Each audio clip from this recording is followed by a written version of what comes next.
Another Slay the Spire stream. I'm your host, Vegetablebread, and today we're going to be starting off with an Ironclad run. Hacha. Doing some karate. You were this close to getting the Adrenaline achievement somehow. What does the Adrenaline achievement do? Or what, sorry, achievements don't do things. What is that one?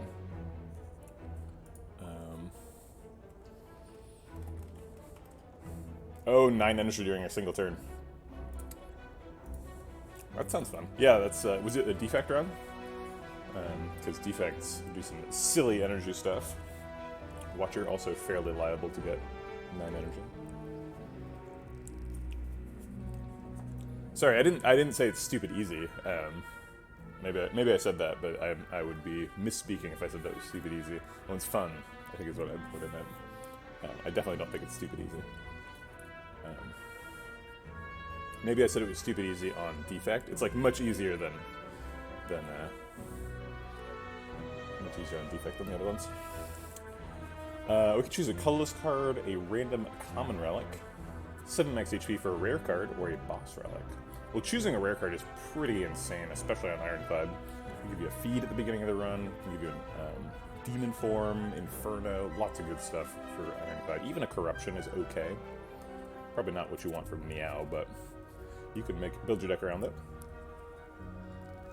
Oh my gosh, how would you even do it with Silent? I guess if you did, what's it called? If you did, like, all the next turn energy stuff, and then the, like, X cost thing that saves your energy for the following turn. Hey, Meryl. How's it going? We're just gonna take a rare card here. I think that's, like, the highest upside. Doesn't cost us any current HP. Losing the max HP does mean we lose a little bit of headroom for healing. So like if the first fight is like louses or something, we can't like perfect the fight and heal for 6. If we lose the max HP, but that's a pretty small price to pay for like a feed. Alright, no feed available. Berserk and Juggernaut are among the worst options for a Meow rare card. We're probably not going to play Watcher today. Because Watcher is the 4th character in the rotation, and we're on the 1st character. We played Watcher yesterday. Although, maybe we die really quickly on the first 3, I don't know. It's possible. But it looks like we're picking a Bludgeon here. I'm pretty happy to start out with the Bludgeon. Alright, should have taken a look at the pathing before I made my Meow decision, but I did not do that. See, 3 elite path over here. Hopefully upgrading Bludgeon there. We could take 4 fights, and then upgrade Bludgeon before this elite, and only get to 2. Or we could take a very aggressive path, 4 fights in a shop, or I guess 3 fights in a shop, and fight a Mega Elite and get 3. That seems kind of insane. I think fighting 3, I mean 3 fights and 3 elites is kind of what you want. Act 1, a couple of extra question marks there at the end. Maybe we get a late shop, that'd be nice. Only 1 fire is a little bit rough, but we're playing Ironclad, so we should be able to heal up a little bit. Alright. They're doing 14 damage, I can block for 15. Math. We get slime, so we're not quite where we started. Thwap. Alright, if we get lethal next turn, we take 0 net damage. Bludgeon. It kills people. Shrug It Off is great. Normally I would want to pick an attack card on floor 1. Bludgeon relieves some of that pressure, because like you want to pick an attack card so that you're ready for Gremlin Knob. But in Gremlin Knob, on any turn when we draw Bludgeon, we're playing Bludgeon anyway, so it doesn't really matter if we pick too many attacks. The main downside of picking non-attacks is we reduce the Bludgeon rate. But we're probably only bludgeoning once a fight anyway, so as long as we don't go above 15 cards, there's really no downside to picking extra cards, because it's just like Bludgeon will be in one of the first 3 hands. Yeah, Reptimancer is one of the ones we called out yesterday. I think, hey, good morning, Guitar. Somebody was calling out which elites yesterday, that's why I made it the stream title. I think it was Onsan. We thought Reptimancer and Giant Head are the most obvious player character. Actually, no, Giant Head is weird. Oh, sorry, I'm totally bamboozling you. So I like to bring, because I'm a game developer, right? So I'm trying to remind people that I'm a game developer, subtly. And so the stream title is like trying to make us think about game development stuff. Like if you were making Slay the Spire 2, what elite would you make a player character? Not like, I'm not saying there's an actual one that exists. Although I would say smart money is that there's another game coming from Megacrit. So be on the watch out for that. Shrug It Off is great. Cleave is okay for getting some AoE in. I don't hate Cleave. I like Shrug It Off quite a bit though. Shrug It Off is definitely a better like Act 3, Act 4 card than Cleave. Cleave is better if we are fighting like Gang of Gremlins or something, but I think we're only doing easy pool fights. We're doing like 3 fights, and then we're also doing like 5 question marks, so one of those is probably a fight. I guess we're doing 6 question marks. Shrug is slightly worse with Bludgeon. I don't want to overestimate how bad Shrug is with Bludgeon. What's the one Act 3 that goes intangible every other turn? Because that would be cool for just balancing. But yeah, that's Nemesis. Merle's gotcha. Yeah, it seems strong as a player character. It's like kind of an inverse Watcher. Ooh, are these chapters? Is that what this is called? I thought it was Act 1. I'm not sure if they even say. They must then. They have that text that comes up at the beginning. Okay, I'm gonna take a Shrug It Off. Hopefully we'll get like an energy relic or something. Ooh, we get to upgrade our Bludgeon. I like it being a chapter though, a little bit more than it being an act. Because it's like, a chapter makes it seem like there's a story, and that's fun. Perfect Cultist Fight. We don't get any max health out of it though. Inflame, another Shrug It Off, or a Battle Trance. Battle Trance is super good at drawing that Bludgeon over and over. Inflame gives us an out for strength scaling for the rest of the game.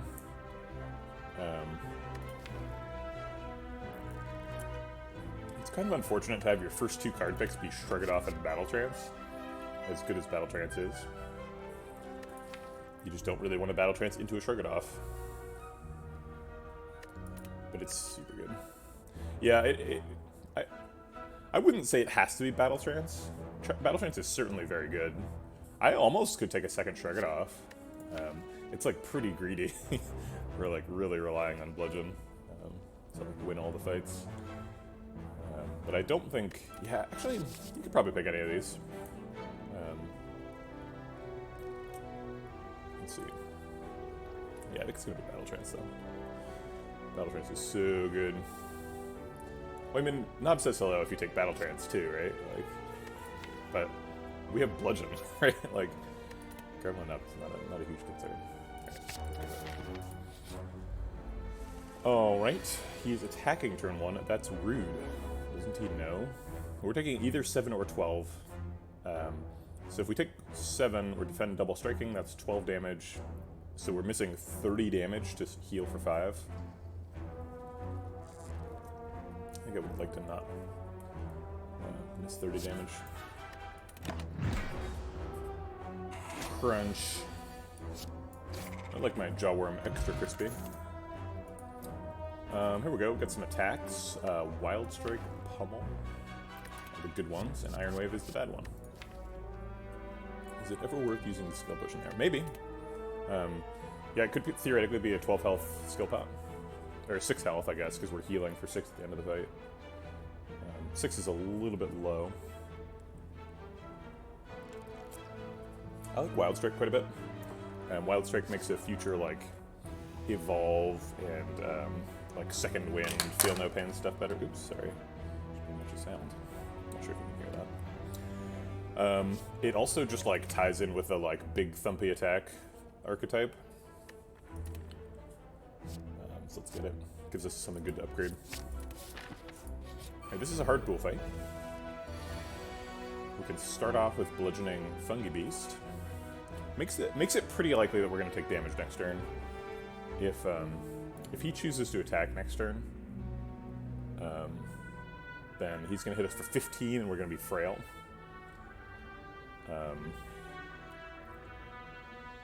But I don't want to take 6 voluntarily, so I guess I'll do it. I'll go ahead and Battle Trance 2, just so that we draw back to Bludgeon as quickly as possible. Yep, there's the 15. We don't have lethal, we only have 18 damage.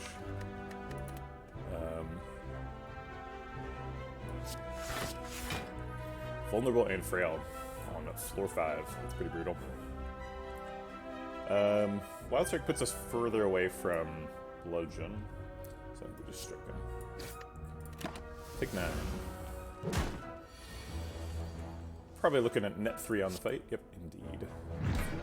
That's fine. Twin Strike, Pommel Strike, or Cleave.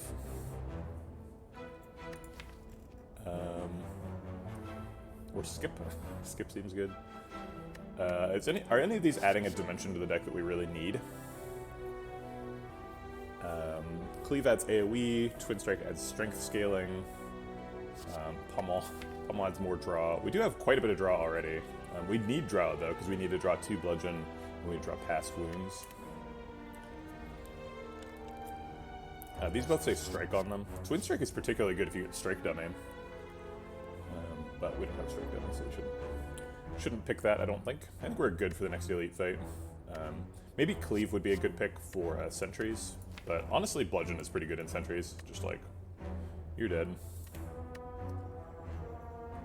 So we're just gonna skip. Alright, here's the Sentries, here's the Bludgeon.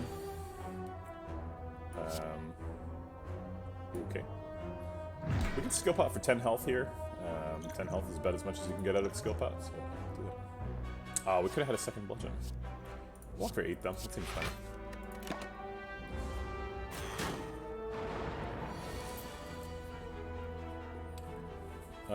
Let's see. Pretty unlikely that we're killing either of these unless we draw Bludgeon next turn. So I think we're gonna Battle Trance to try and draw a second Defend. Succeed. I think we're gonna strike this guy. Exactly, block for 8, get close to Bludgeon. We're gonna strike this guy so that if we draw Bludgeon when he's attacking next time, we could kill him.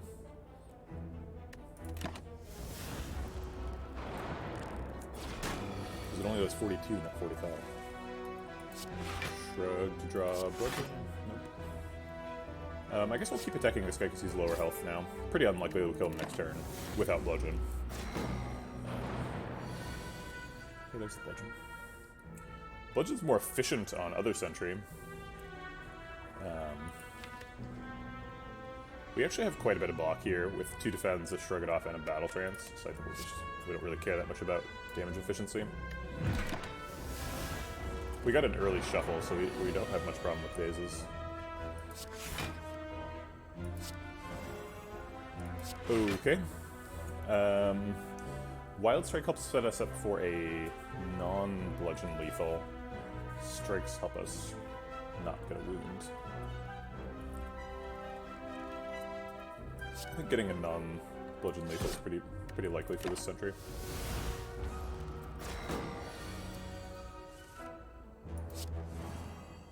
Okay. Cool.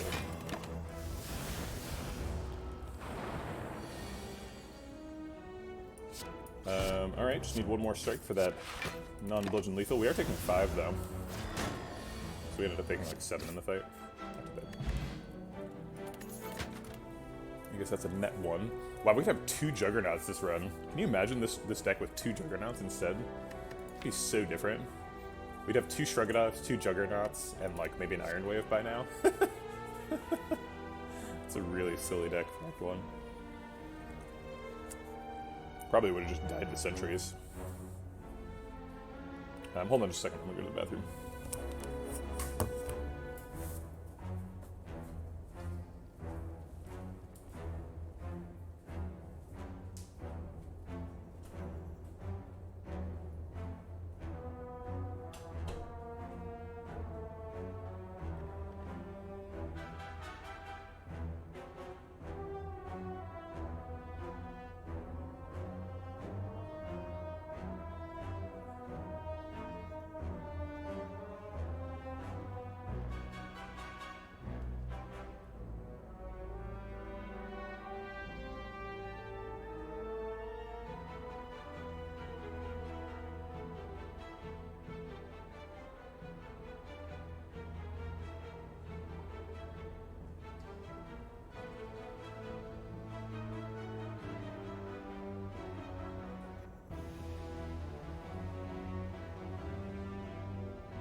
Yeah, I've taken many an Act 1 Juggernaut, and I think my rule, and this is not like a strict rule, but my like soft rule is A, you never take Juggernaut before Feel No Pain, right? You don't want to take a speculative Juggernaut, and B, you shouldn't take Juggernaut before like floor 25, because it takes a lot of setup, and just like playing a 2-mana like power in your deck that doesn't do anything is really, really bad. But it's so good in Act 4, so like when it lines up, Juggernaut is amazing, but like you need to have the stuff for it to line up, and we just don't have the time for that now.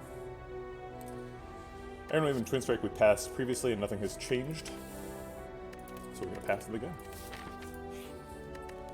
I was planning on upgrading my, whatchamacallit here, my Bludgeon, but that's not necessary. Could upgrade Wild Strike. Wild Strike gets a pretty good upgrade. It's like a Watcher quality upgrade, 5 damage. Could upgrade Bash or Battle Trance. Battle Trance gets an extra card. I don't want that damage. Might be fighting Gremlin Knob next. Alright, give me Bash Wild Strike. Bludgeon's good though. Actually, maybe it does give me Bash Wild Strike with Battle Trance, but I think Bludgeon's better than Bash Wild Strike. Bob. Oh, oops, I'm gonna restart the fight. We need to Battle Trance so that we can draw back to a Bludgeon in the fight. He doesn't gain strength on turn 1, so no downside. We also have to exhaust the subject.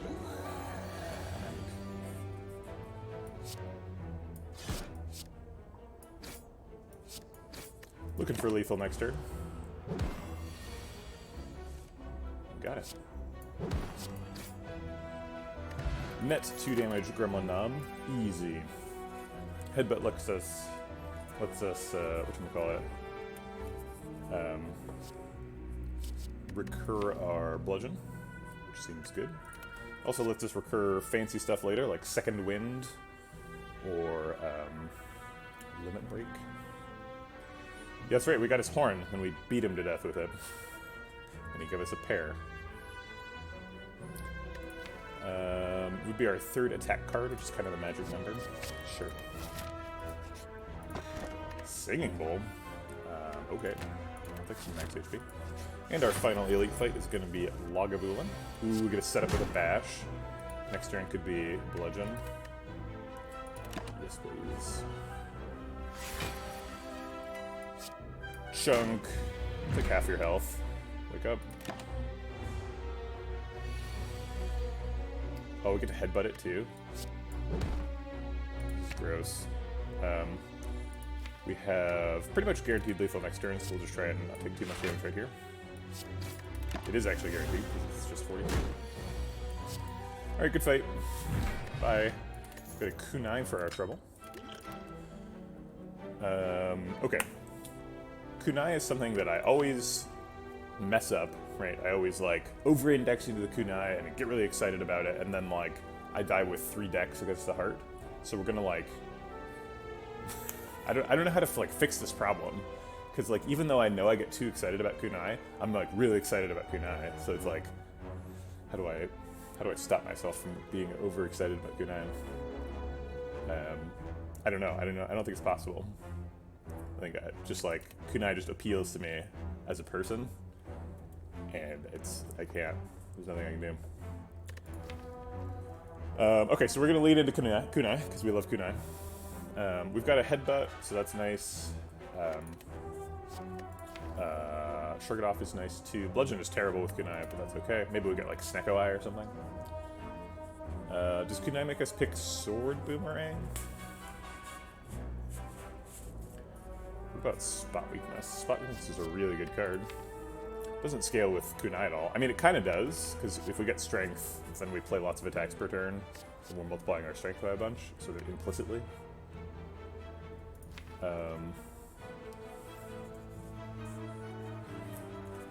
I don't like taking Spot Weakness as the first Strength scaling card, because Spot Weakness, you trick yourself.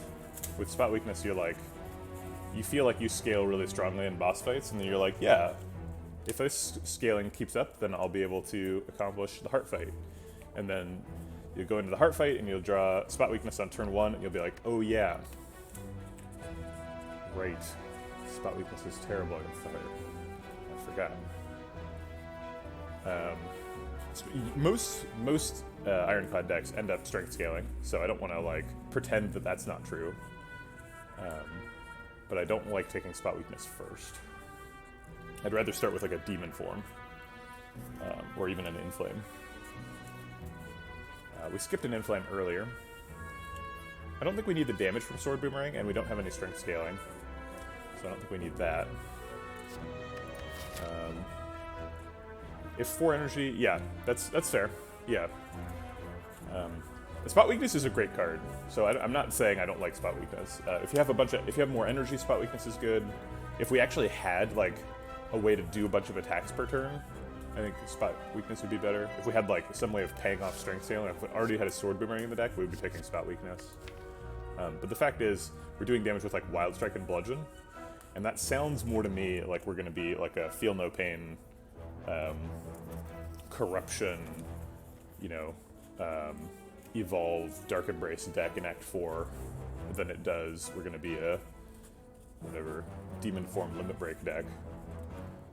And this is best if you're a Demon Form Limit Break deck. So I think we're taking max HP here. Okay. We can heal. I tanked a run yesterday by taking a Corruption. Still haven't really made it work. Got close a couple times though. Yeah, Corruption's really tricky. Definitely no doubt there. You can take a Corruption and lose. I've actually lost 2 Corruption Dead Branch runs, and I know people always get really excited about Corruption Dead Branch, and they should, right? Because Corruption Dead Branch is a really powerful combo. But like, sometimes it doesn't work, right? Like sometimes you get,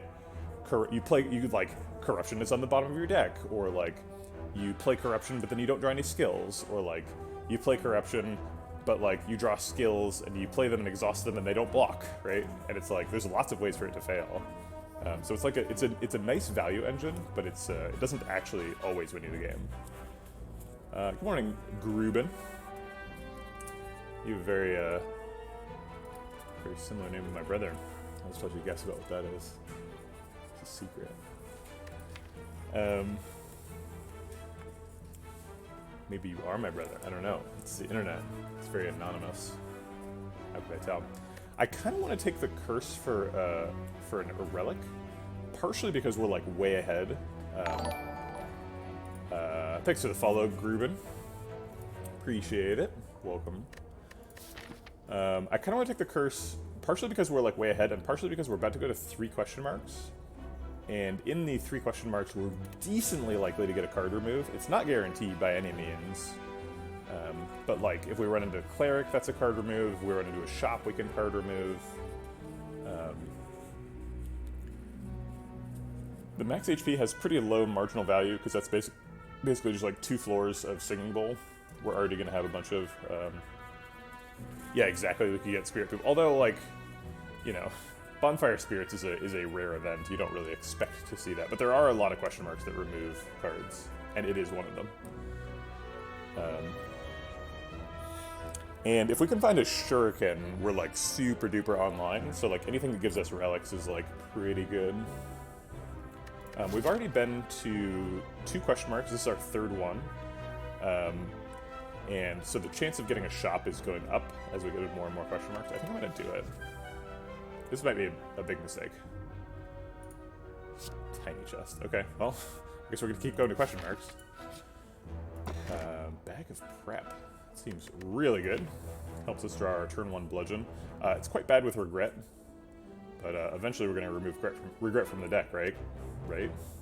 So, okay, this doesn't remove a card. We can't Bludgeon him to death right now. We can do most of his health. Seems worth it. I think we'll go ahead and build the block pot. It's never getting any more value than right now. We've taken 5 total damage in the fight so far. Looks like that's going to be it, so we're going to net heal for 1 here. But we will trade a potion for that net heal. These are all bad. We don't want any of these. So we will take them. Alright, last chance to remove the curse. Oh, we got it! The cleric. Called shot. Alright. Get out of here, regret. I regret nothing. Okay. That's exciting. Upgraded Bash is pretty good. I usually don't upgrade Bash in Act 1, but it's primarily because I'm afraid of waking up Lagavulin too early, which can happen even in an event. The event is like the Dead Adventurer event, can have Lagavulin in it. Although I guess in that context, Lagavulin starts out awake, so maybe I'm playing that slightly wrong. But I usually don't upgrade Bash in Act 1, but we're at the end of Act 1 and we clearly need an upgrade. Or we're clearly taking an upgrade. Hexaghost is going to like dunk on us on turn 2, but we can't change that.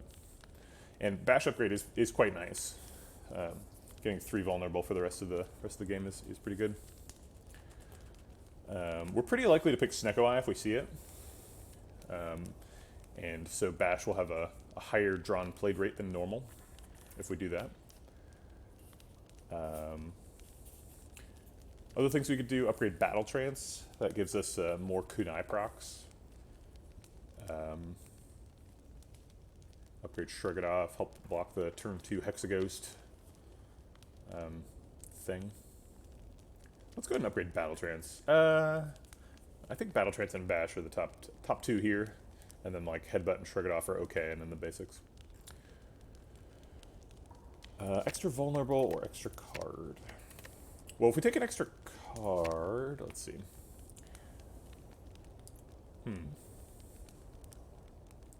So we have Bag of Prep now. So the first time through the deck, we're drawing 3 hands, right? So we draw...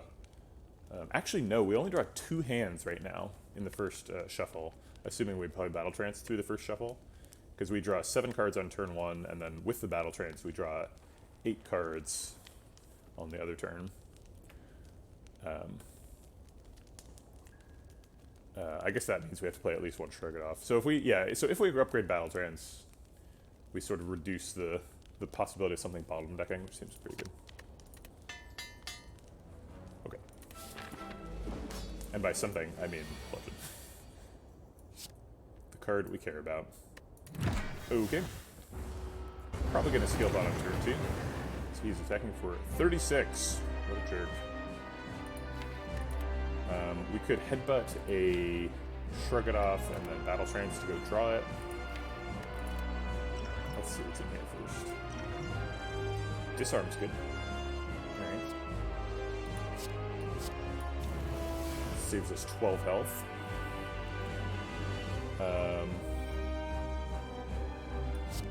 Alright. I think Headbutt for Shrug It Off is pretty reasonable.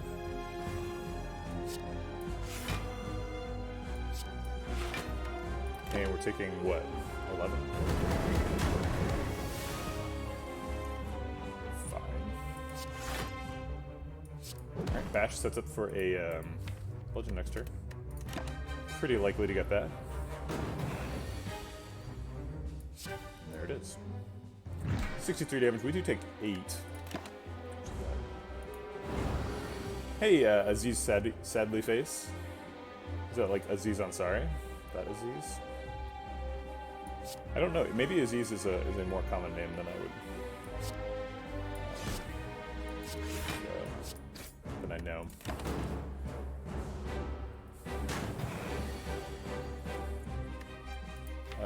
We can't Headbutt anything super useful. If we Headbutt the Bludgeon... Okay, so here's what we're going to do. We're going to Headbutt the Battle Trance, and then we're going to draw exactly these 5 cards, and then we're going to Bludgeon Battle Trance to, like, draw back towards Bludgeon. Or wait, no. Because then we could redraw Bludgeon right then.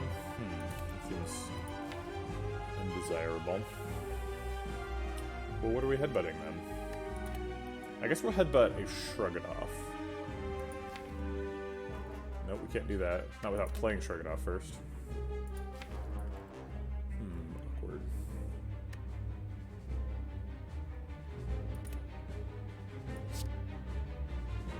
I guess we'll just Headbutt and hit defend.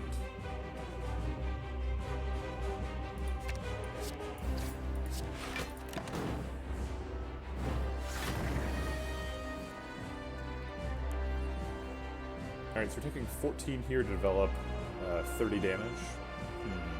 Is that right? Yes, it is.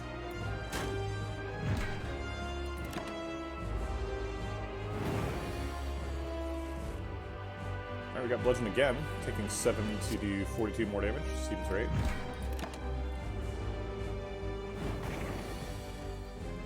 And now we need to block for a bunch.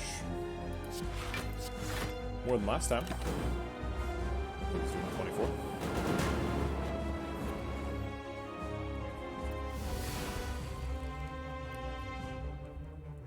If we battle trades, do we ever die to burns?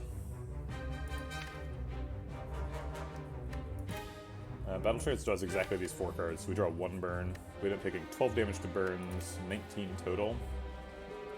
So we'd have to double defend, and we don't have 2 defend. So yes, we would die to burns. Okay, so don't do that. I guess, is Bash setting up for lethal? It probably is. So let's just do Bash lethal. Close one.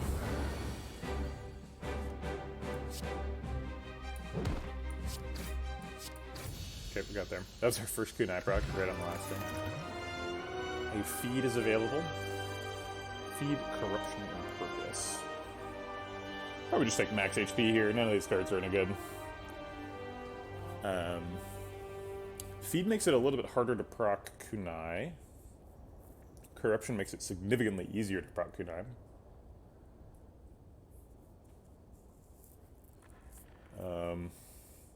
Let's see, does Corruption Kunai work? Because, like, Kunai is kind of slow, right? So you have to proc it a couple times before it, like, does you any good. In a lot of fights, Kunai is just, like, a harder to use, oddly smooth stone, right? But with Corruption, what happens? So with Corruption, it's easier to, like, play 3 attacks and then play a 0-cost skill to pay off the dex, or to block while you're getting the Kunai proc. The problem with Corruption Kunai, though, is, like, at the end of... After you've played, like, all the cards in your deck, you've got, like, 8 decks and no skills. So, like, how do you get, like, value out of your decks? Maybe it's like we start picking Iron Waves.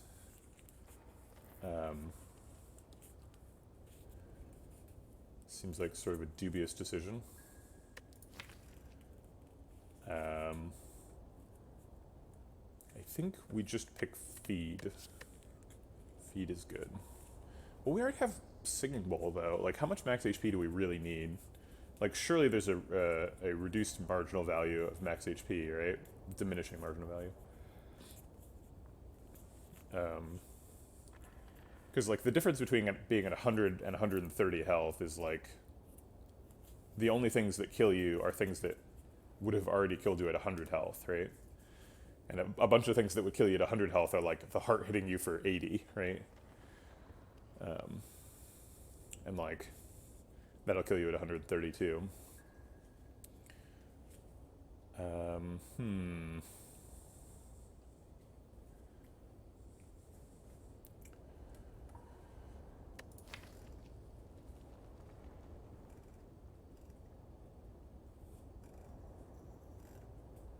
We're pretty excited about question marks in Act 2.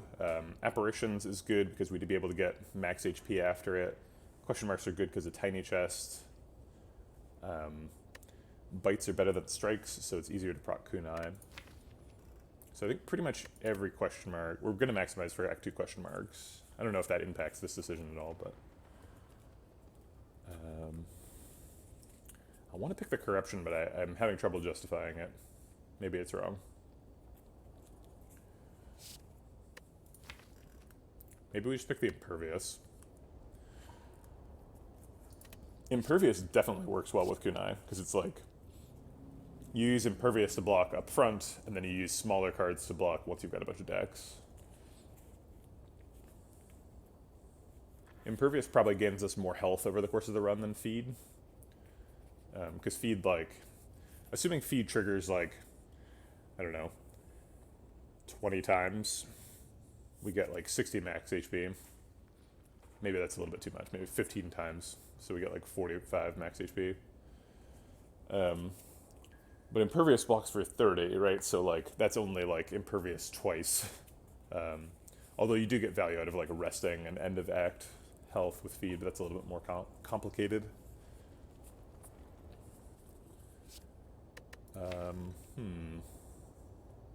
I kind of like a deck that plays both bludgeon and impervious. It's just like we've got just big cards. Okay, alright, I'm gonna pick the impervious. Nuked Snecko Eye. Kind of sad about that. I don't think we can afford to pick Busted Crown. We don't have like an endgame deck. So that's out. That's worse than skip.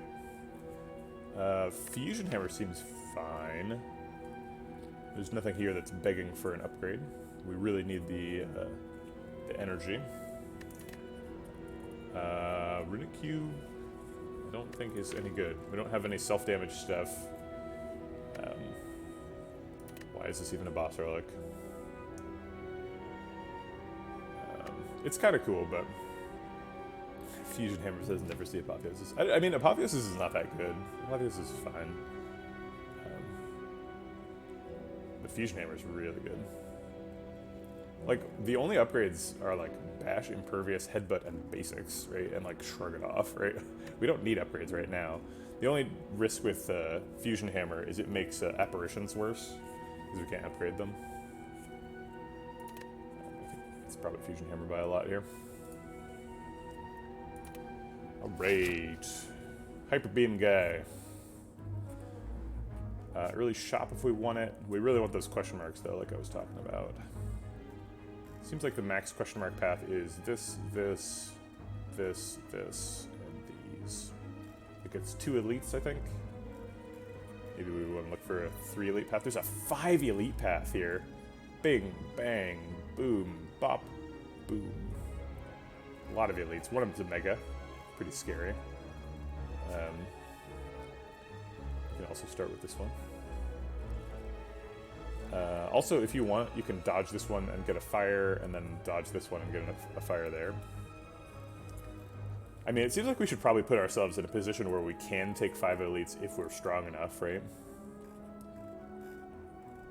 We're giving up a lot of question marks, though. We get these 2, and then, like, pretty much no more. We'll get 1 more. It's probably not getting bites. Once we go here, though, we can choose to take more elites or more question marks, which seems pretty wise. Also, we're getting 2 question marks before this split here. So I think starting this way is good. Okay, got some birdies. They're all buffing. That's weird. I kind of want to Battle Trance before Wild Strike, but I want to play Wild Strike this turn. Probably Wild Strike and Headbutt on the Wild Strike. Actually, I guess Wild Strike is not super good here. Drawing 4 cards. We've got a 7-card hand, so that is safe right now. So let's do it now. Bludgeon's not good in this fight, although it still does 21 damage, so it's like, still almost kills one. I was assuming we want to knock one down, because we have 4 energy and 4 attacks. But maybe we don't. Maybe we just want to bludgeon one. Yeah, I think we'll just knock one down. I'm just going to recur a strike. And hope to get 4 attacks again next turn. Ooh, we could recur Battle Trance. Yeah, let's recur Battle Trance. That's a good idea. Alright, we've got a Dex proc. First of Act 2. Caca! Caca! Shrug then Battle Trance seems pretty wise. If we Shrug then Battle Trance, we can't knock down the bird. We have a 1, 2, 3, 4, 40% chance approximately of getting a bird knocked down if we Battle Trance and just quad strike. I guess we can increase that to 5 out of 11, whatever that is, if we play the strike and then Battle Trance. Because we draw these 3 cards and then we draw 1 card from the discard pile. And if that card is a strike, then we knock down probably this bird. I guess we also have a Swift Pot, so we can pretty much guarantee that if we want to. We'd like Swift Pot, Triple Strike, Battle Trance.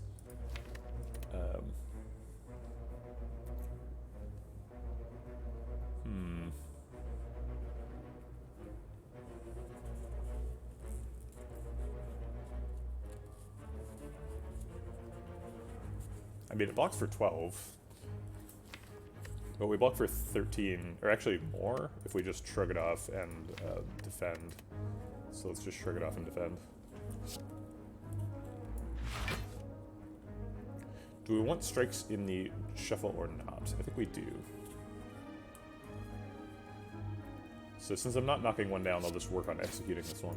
The ground bird.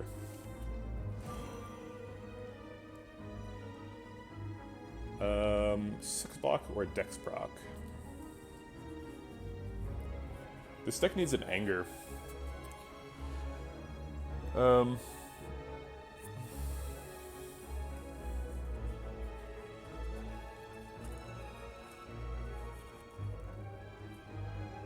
think 6 block.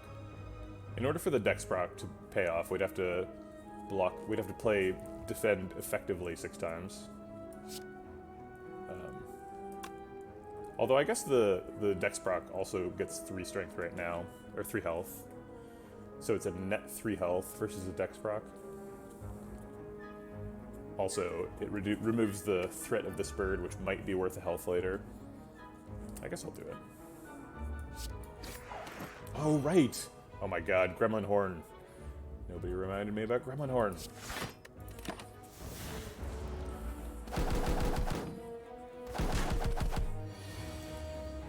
Okay. I think Impervious is getting played here.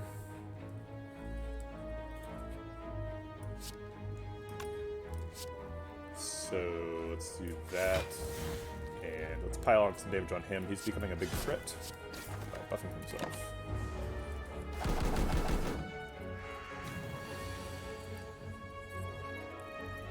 We can knock him down with... Nope, that's not true. Maybe we can kill him. Probably, yes. 6 plus 4 is not enough.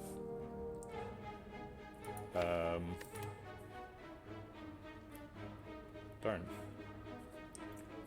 I guess we should have played 3 attacks and defended.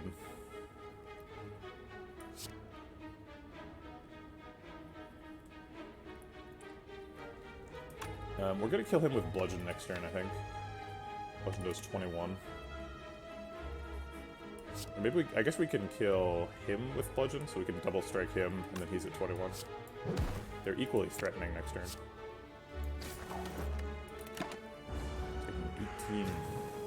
Brutal. Stupid birds. Okay, so we'll kill him, blocking for 18, getting an energy. And I guess we'll kill him too. Cool. Alright. Well, we got out of the fight. Definitely took some health. Iron Wave is something I talked about taking. It was kind of in the context of a corruption, though. And we didn't take the corruption. I don't think we need Iron Wave.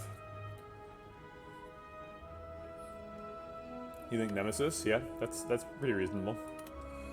Yeah, people were talking about that. How do you balance Nemesis, right? Because you get, like... He's kind of like a backwards watcher, where, like, instead of every other turn... You're taking double damage, every other turn you take no damage. I think the problem with Nemesis is that, like, if there's any, like, apparition style things, or, like, incense burner, any other way to get intangible, Nemesis is, like, really close to just being invulnerable all the time. But probably you don't start them out as intangible every other turn, you just make that, like, the dream.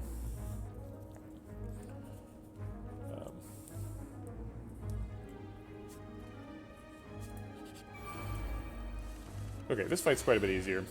We can, like, bludgeon, headbutt, killing Mugger, and recurring bludgeon. Seems like turn brain off. Murder a dude.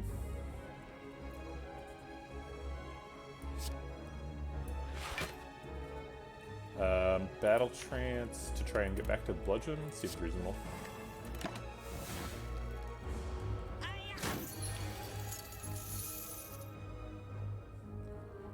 Triple strike to get a kunai proc, block for 6. Take 5. Ooh, he's attacking again. Doesn't matter. Blood dog. Clash costs 0. This one's upgraded? Surely not though, right? If we'd taken the corruption and like an iron wave, I think I'd be digging a clash right now. But that's not the situation. I think we're just taking max HP. Sever Soul's too bad. Alright, Red Skull. Well, it's currently proccing exactly. We're at exactly half health, which is pretty exciting. Okay.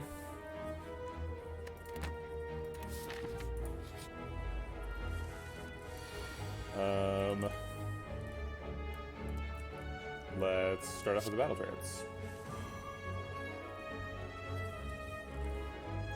Okay.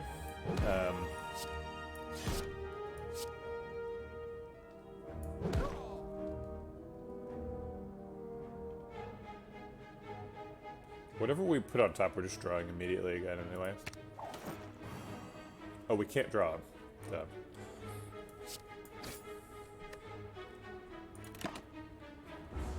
I guess I should have put bash on top then. For bash bludgeon purposes. I guess this works out pretty well.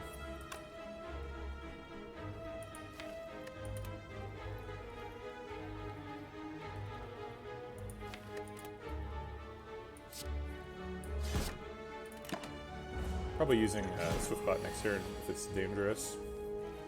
Looks dangerous. 18 damage. If we draw one more strike, we get lethal. Bludgeon also obviously lethal. That's lethal.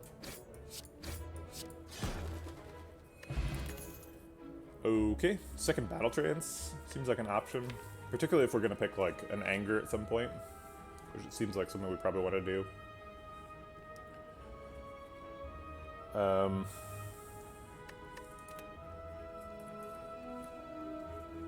I think if you were gonna have Nemesis, I think his starting deck would have one copy of Apparition.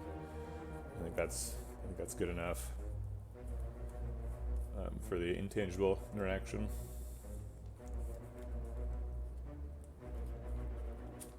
Or at least that would be my starting point. I would play around with that.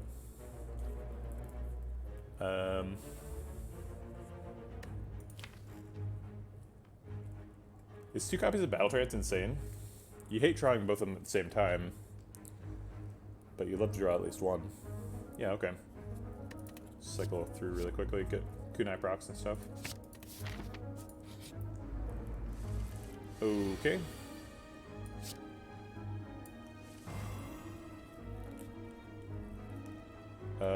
Bludgeon Headbutt seems fine.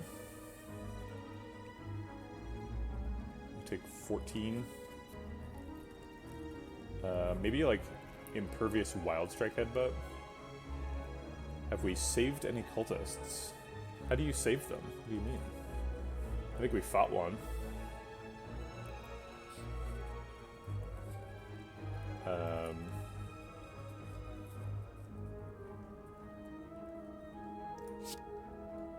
Sure.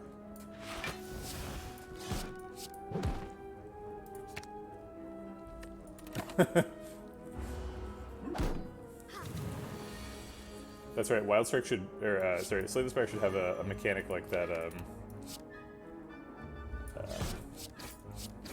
that indie game where you don't have to fight anybody.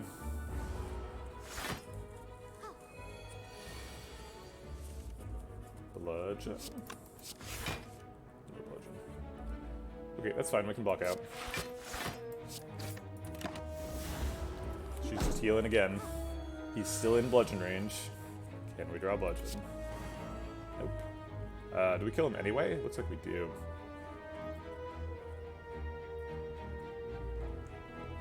Pacifist Spire. I think there's some, whatchamacallit, like homebrew characters where you can play pacifist. I guess we have the Wild Strike. Lethal. Undertale, thank you, that's what I was thinking of. Man, how'd you know from that? All I said was that indie game where you can not kill anybody. There's like lots of indie games where you don't kill anybody. I guess Undertale is the one where it's most, like... Undertale's all in about the pacifism thing. Whereas, like, Papers, Please, you don't kill anybody, but it's like... That's just because the whole theme doesn't involve any killing. Just to pull a random example. Do we ever take Intimidate? Is Intimidate good? I want my 0 cost attack. Where's my 0 cost attack? We just take max HP. Redbeard, you're observing me over-indexing into Kunai again. I can't resist. It's a problem. I've like got 2 battle trances because I'm like super trying to draw a 0 cost attack that is like not in the deck. Yeah, we do have Kunai. Impervious seems good. I wish you could like Impervious Headbutt. That'd be nice. Why not going with Armaments Plus? Would help you with the Fusion Hammer. Why would I go with Armaments Plus, though? Like, we've got most of the upgrades we want.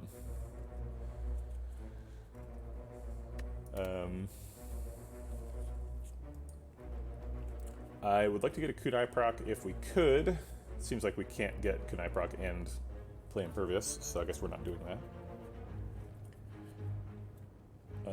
Probably drawing Bludgeon next turn. So it'd be nice to do 10 damage to Red Slaver. Maybe we target Blue Slaver and we just strike him so that he's at 42. That seems okay. We're like slightly over Red Skull here. Is there any way we can take like 1 damage? So they're attacking for 29. No, there's no way to take 1 damage. It's 0 or nothing. Okay. I guess we could take a bunch of damage and then regen pot.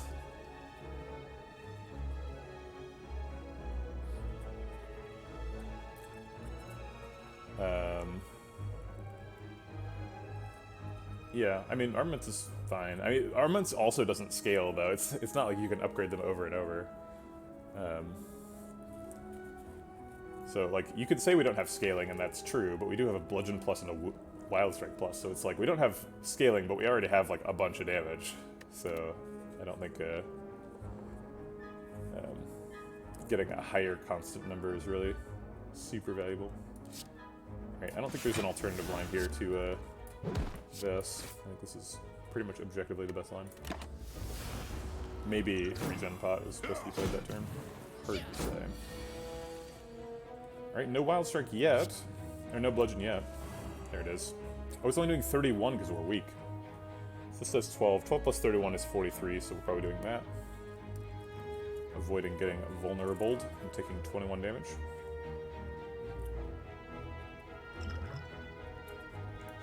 Okay.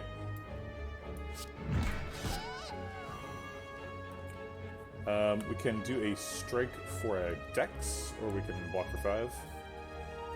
Probably doing regen pot either way. Definitely should have done it on turn 1, because we're a little bit closer to the end of the fight now, but I think it's still worth doing.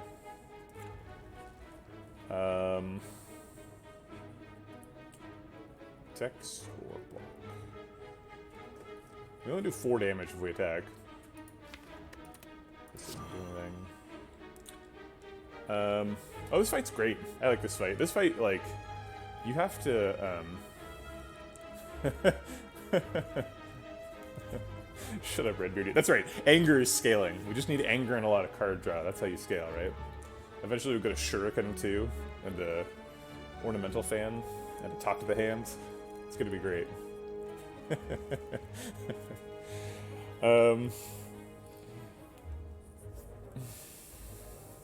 If we strike, he has 4 lower health. Okay, the 3 accuracy no shiv deck was a meme, like, for sure. That was like, alright, we're gonna do something weird. Maybe it'll work.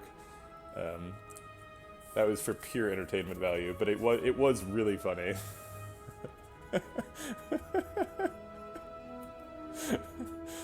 Sorry, I hope that's not offensive, Redbeard. I was just like...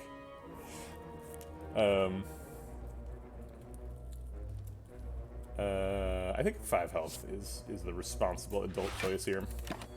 Unfortunately, as much as I love Kunai procs, and you know I love Kunai procs. We could headbutt. We could like strike, headbutt, shrug it off, strike to get a Kunai proc and block for 8. That seems like a worse line than just shrug it off and maybe get something better.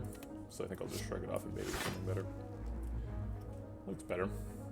I think we're gonna headbutt the shrug and then battle trance for it. And probably play it. Okay. Once again, 2 on the Kunai. 0 cost attack when. Don't have a lot of choices this turn. Play the cards that are in front. At least we're keeping that red skull online. This does exactly 21. That seems nice.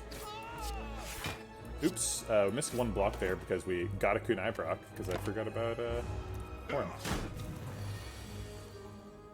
Alright, Bludgeon does not end the fight.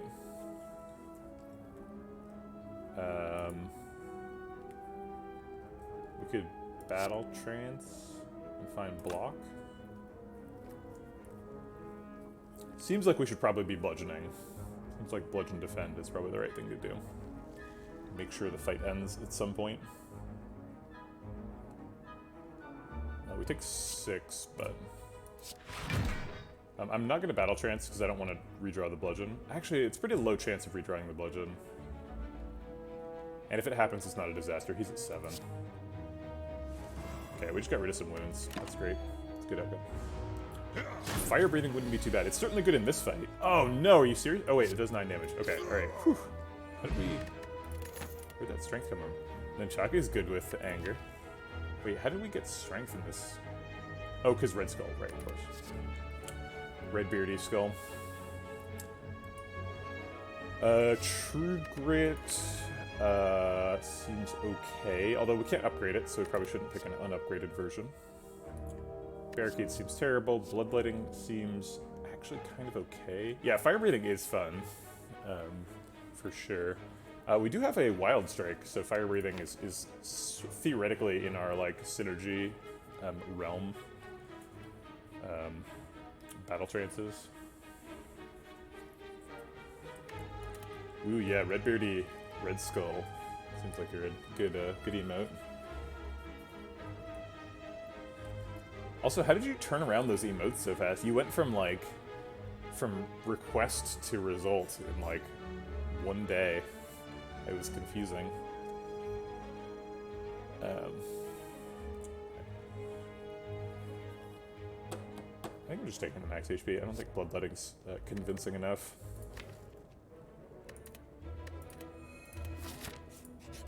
Alright, looks like we probably need to rest. We can't smith. Recalling is... they don't have to be approved anymore on Sun. They just get... You get to use them automatically.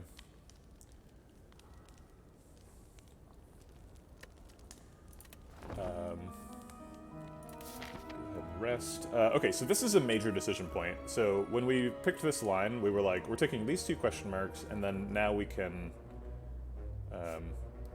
do a lot more question marks and get 1 elite. What? Why is it... Well, as soon as I became affiliate, they were like, here's your... You can use your emotes without approval. That's so bizarre. I guess they're just like beta testing it, so they just like have random cohorts following different rules. And I just got lucky. If we fight another elite, we get a relic. If we do more question marks, we could get like bites.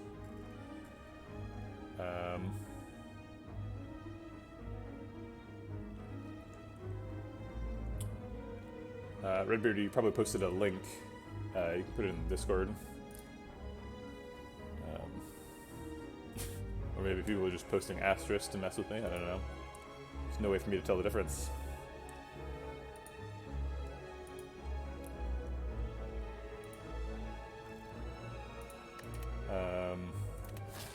I think I like elites dot path. Because even if we don't want it to, even if it turns out we don't want to fight this elite, we just get an extra fire, and like that's really good. You think I should turn the link filtering off? I don't know. It seems like, I don't know. I just don't want bots coming in and posting links, and like that happens, you know. And like I can ban the bot and then the link goes away, but like, I don't know. Maybe I should turn it off. Also, it's a way for me to promote my Discord. See, secret self-promotion strategy. If you want to get it on the real chat, you gotta join the Discord. That's where everybody's hanging out. The last post there was 4 days ago. What is so secret about this? I don't know. I don't know what you're referring to. I guess the real advantage of going right is the shop. A bunch of question marks is kind of equivalent to a bunch of elites. But the shop is only on the right.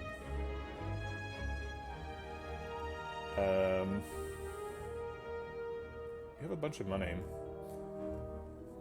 Yeah, more question marks is probably correct. We have tiny chest.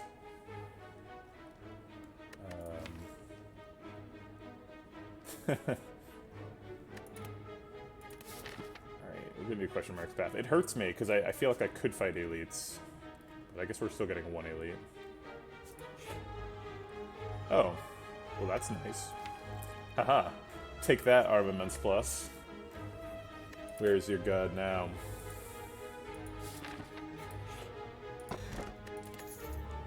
Meal ticket versus Sapphire Key. Meal ticket seems great. We're about to pay it off. Pays off in Act 4.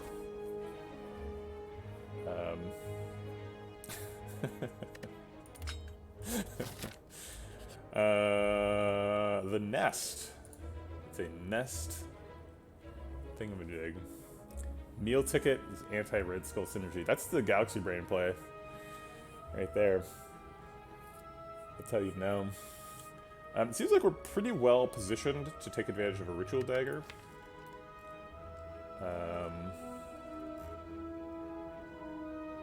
Because we can like scale up our defense and then like pause a fight while we wait for Ritual Dagger. There's nothing in here like a whatchamacallit, like fire breathing or something that involuntarily kills enemies. We have lots of card draw, so we can get back to the Ritual Dagger. The 6 health doesn't cost us much.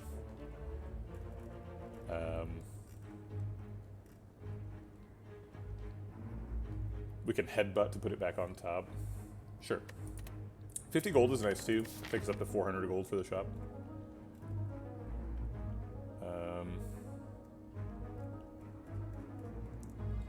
It is a little bit late for a Ritual Dagger. The Ritual Dagger is really strong. And we didn't take a feed or anything, so we don't have any side questy stuff. 400 gold is pretty low for 2 relics. It can happen for sure. Particularly if you're buying like a shop relic or a common relic or something. I guess Ritual Dagger makes Kunai harder to do, because you've got like an attack in your hand that you don't want to play.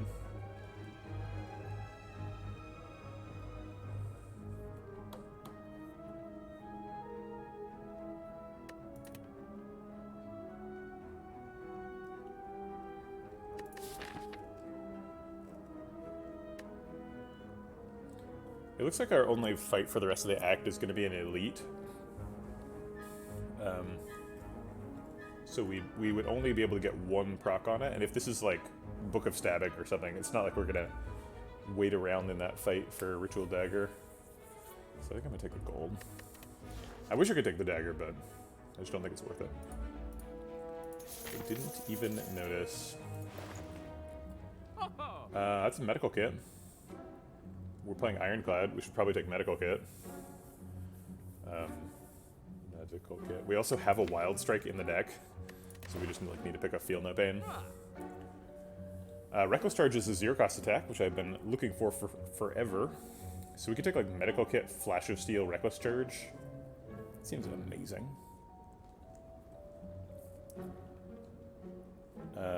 If we buy Medical Kit, Reckless Charge, Flash of Steel, that costs 103 plus 75 is 178. Plus 169 is 247. 347. 347 means we'd have like 79 left, so we can still do a card remove. Seems like a pretty good line. I don't know what card we want to remove. Is it like Bash? Bash is kind of awkward in the deck now.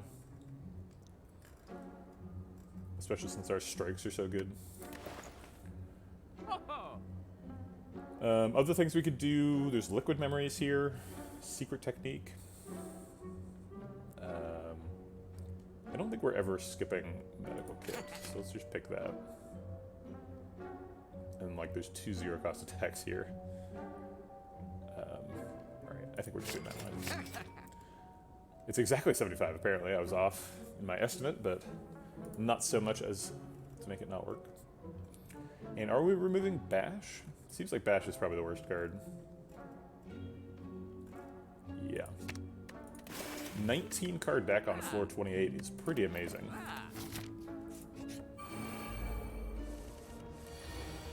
Alright, let's bludgeon some nerds.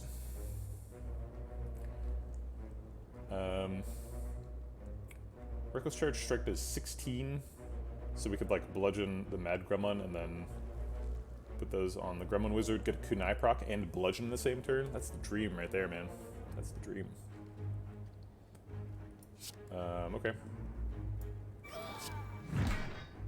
Oh yeah, this fight. Gremlin Horn is insane.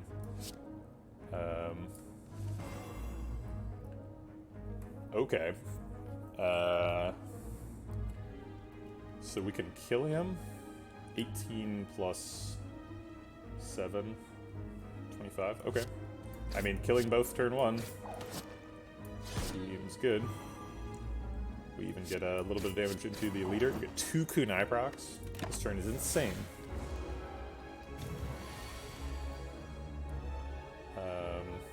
We can play Dazed. Wow.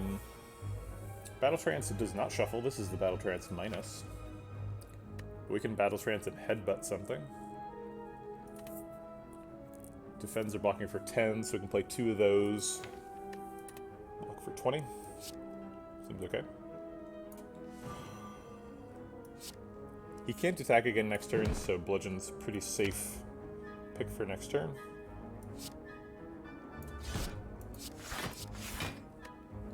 We take 13.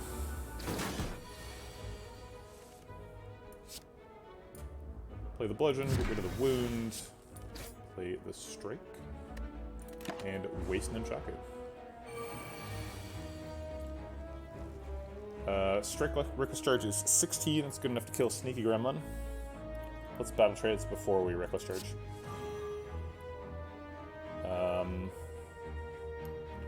Maybe we can kill both. Kill both, get a Kunai proc, block for 22, take 11. Can we do that?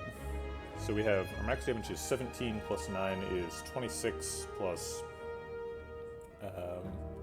7 is 33. It's not enough to kill both. Yep, Gremlin Horn, good point. I do always forget about it. Strike Reckless Charge is 16, which is less than 17, so that's more efficient. So let's do that. And then this does 26, so it kills him. And we're going to strike 2, play the whole hand.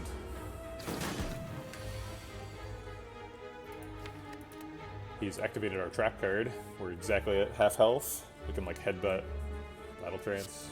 Pretty sure that's lethal. Setting up Nunchaku.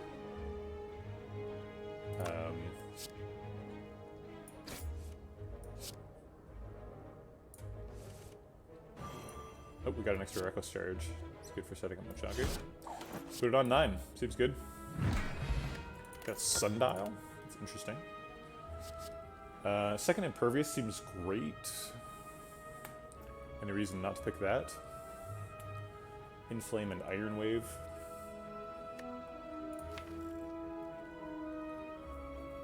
I think we're just taking Impervious. Impervious helps protect us while we're setting up Kunai. And that is currently the deck. Tiny Chest paying off with a Centennial Puzzle or a Sapphire Key. Inflame is fine. I don't hate Inflame, but we've got enough damage, I think, for the moment. It also doesn't help much on our big damage of Bludgeon and like Wild Strike. Those are like, they only get whatever, like 3% extra damage or something for Bludgeon. I like Puzzle a lot. Okay, I think Puzzle is better than Random Relic later. I would like to take Curse Key, though. Curse Key is probably pretty good. Go to a 5 energy deck. We could do that if we take Sapphire Key. We've got a lot of draw already. We've got Bag of Prep and 2 copies of Battle Trance. Although one of them is perpetually unupgraded. Couple of Shrug-It-Offs. Maybe we don't need Centennial Puzzle.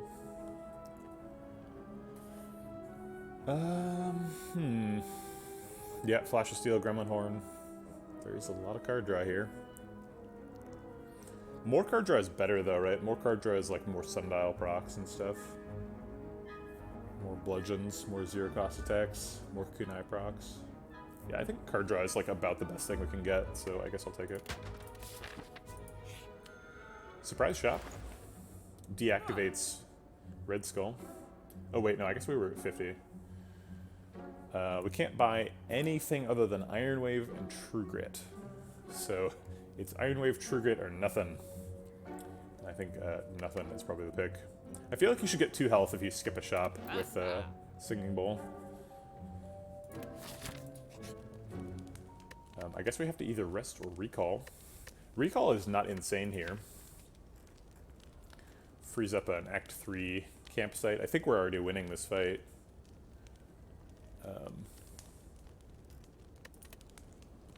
Okay, I'm gonna recall. Alright, Hyper Beam guy, make me regret it. Show me what you got. Exactly, yeah. Campsites are pretty useful in X3, so. I guess we are gonna Flash of Steel Battle Trance first. Goodness, we've got a lot of energy. Okay, Bludgeon's happening. Headbutt on the Bludgeon seems pretty good. Maybe Headbutt on Battle Trance? Or Flash of Steel? Does seem like we're trying to scale up our Kunai early. Alright. No, we should have taken the Bludgeon. He's about to summon an Orbling, so we could have killed an Orbling with the Bludgeon. I won't restart the fight, though.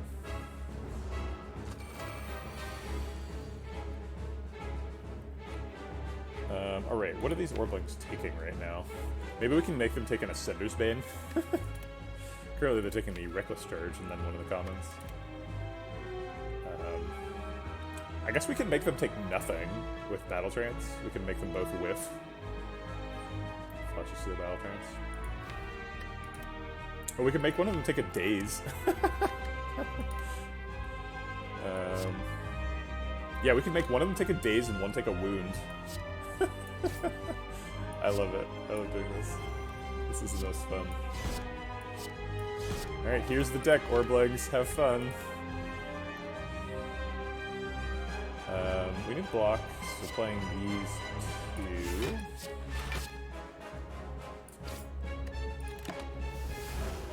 Wound and Dazed. Oh man. Oh, Orblegs. Oh, that's great. That's just quality entertainment right there. Alright, I'll go ahead and kill him. Get my days back.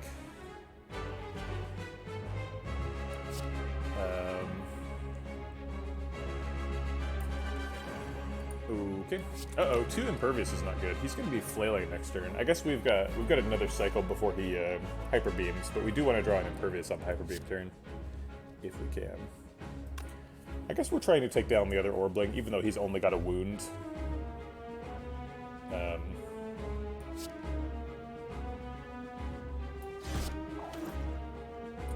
Tragically, we don't have enough attacks to get another Kunai proc.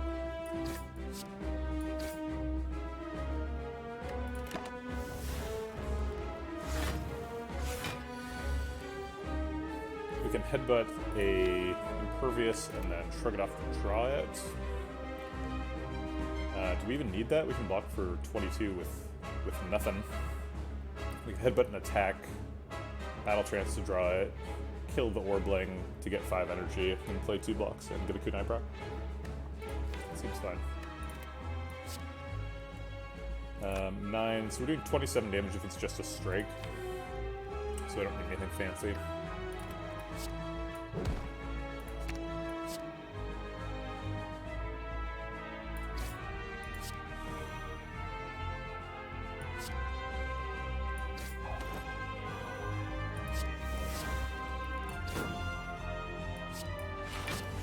Okay.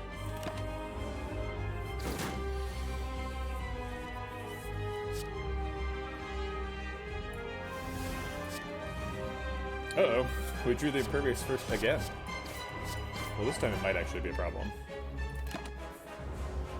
He is Hyper Beaming now.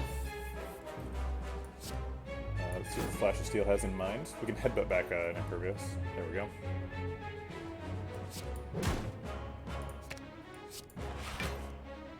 I guess I'll get a Kunai proc first. Why not? Okay. Take 9. We're just too strong. What is a Bronze Automaton to do?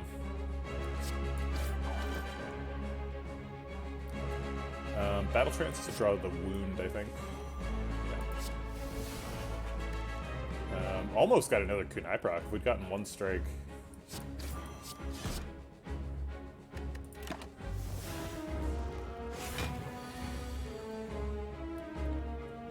He's sitting for 40. We need to shrug it off just to get... We need to get a block card. I guess we can headbutt shrug it off into Battle Trance, and then Battle Trance for... Oh. I sort of thought there'd be another defend or something over there. So I guess we just take a defend back. Up for 30 and take 10. Taking 10 puts us just above Red Skull value. Just not too bad. 3 attacks is going to get us an energy, so we are able to play Shrug It Off and defend.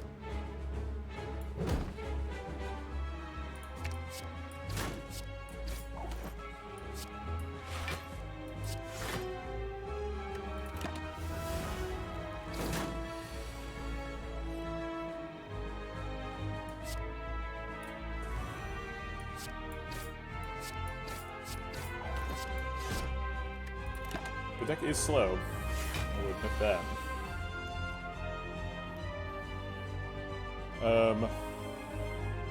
Wind is always getting played. Seems like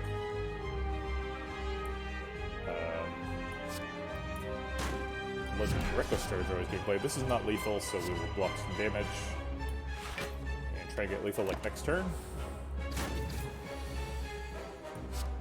We need to get lethal soon. Looks like we have it. Explosion. Okay. Ended up getting at 9 decks in that fight.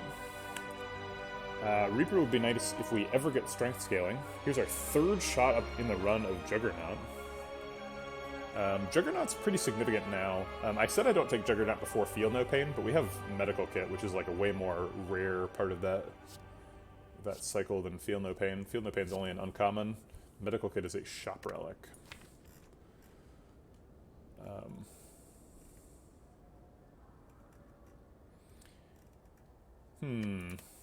Playing a Juggernaut, it seems like, I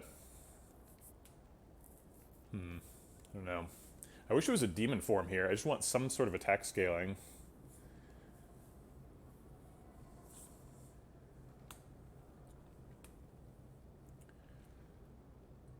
Juggernaut is technically damage scaling. It's not much, though.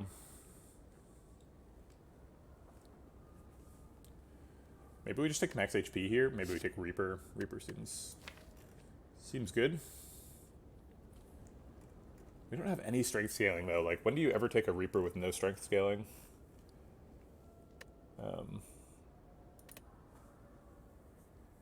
I guess we do technically have Red Skull. Reaper and Red Skull is kind of a nice combo, because it's like, if you're low, you get to heal for more, right? Yeah, I guess that's good enough. Reaper seems like the conservative choice. Could Pandora's Box to throw away our ancient rating. Seems like a bad idea.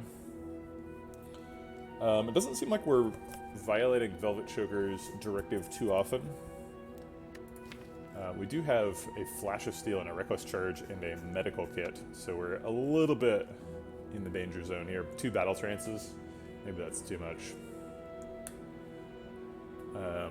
It wants to be too much, right? If we take Velvet Choker, we're gonna be restricting some of our options here. Man, really Pandora's Box feel Craigasm? I don't know. Pandora's Box seems like way worse than Skip here. Pandora's Box takes a bunch of like pretty good stuff and like kind of trashes it. It's definitely always a fun choice, that's fair. I kind of think it's going to just be Sacred Bark here. I think the other 2 options might both be worse than Skip. Yeah, 3 Combust. If there's a demon form in the box, though, that'd be pretty nice. If there's like, there could be some insane stuff in the box, right? Like, obviously, there could be like demon form, anger, another battle trance. Like, there could be like game-winning stuff in there. Flame barrier. Maybe we do pick Pandora's Box. Just light ancient writing on fire.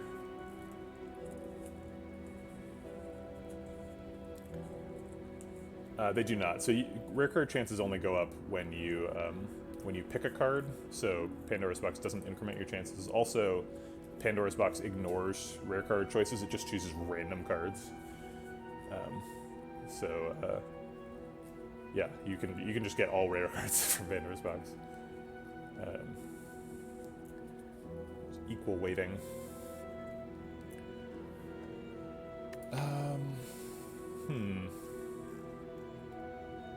I mean, strikes are good, but they're not good, right? This is almost certainly has strength scaling in it too. Like, there's gonna be like an inflame or something in there. Could be like a flex though.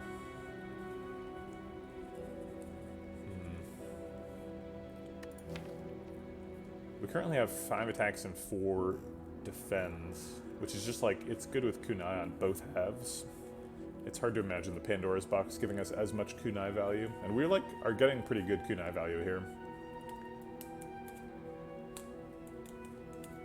But even if all these cards go away, we still have like these cards get us a lot of Kunai procs too. Headbutt, Flash of Steel, Reckless Charge, Battle Trance, and like Impervious to pay it off and shrug it off.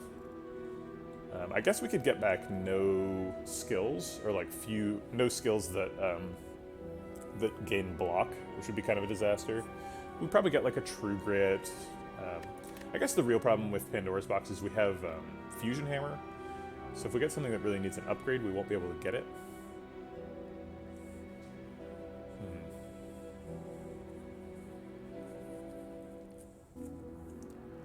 But like, there's nothing here that prevents us from removing cards, right? So we can take Pandora's Box and just get rid of the bad ones.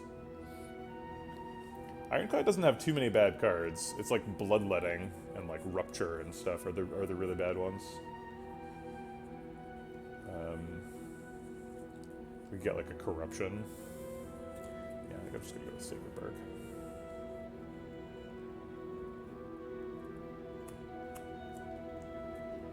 Maybe we should pick Choker.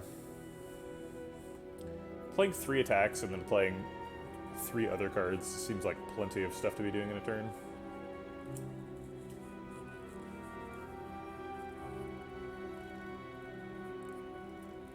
Yeah, actually I like Choker. Alright. We're gonna get choked a couple times, but I think that's gonna be okay. The medical kit makes me afraid of Choker. I'm gonna want to get rid of like burns and stuff. I believe Sensory Stone does care about rare percent, but I don't think Library does, because Sensory Stone is just card rewards.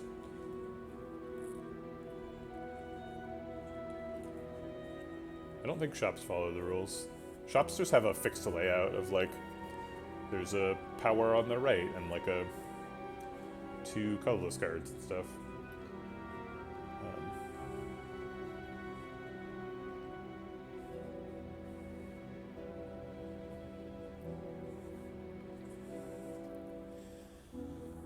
Steve G votes box. I think I'm gonna go with Choker. I think Choker is probably the best. It's uncomfortable, but going up to 5 energy is pretty good. Right. Man, 5 energy and Choker is uncomfortable. I guess we've got like Bludgeon and Impervious. We've got some expensive cards to sink the energy into. Alright. Choker it is. Awakened one to start with. We're probably dodging shops here. We don't have enough money, so we'll just save up for the Act 4 shop. We do have to go to this guy, which means we're either going to this shop or dodging that shop. Yeah, there's Gremlin Horn too.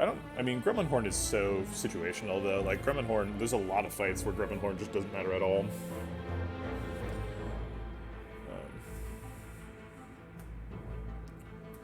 It's probably only worth like, I don't know, 5 procs for the rest of the game.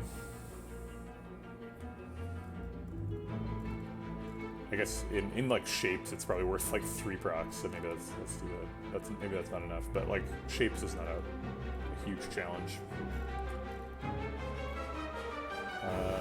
Okay. Let's do the question marks and the fights. Maybe we go to this question mark and it's like Curse for Gold, and we end up going to that shop. That's possible. Impervious Triple Strike seems good. I guess I'll Battle Trance first and see if we get a better option. Nope.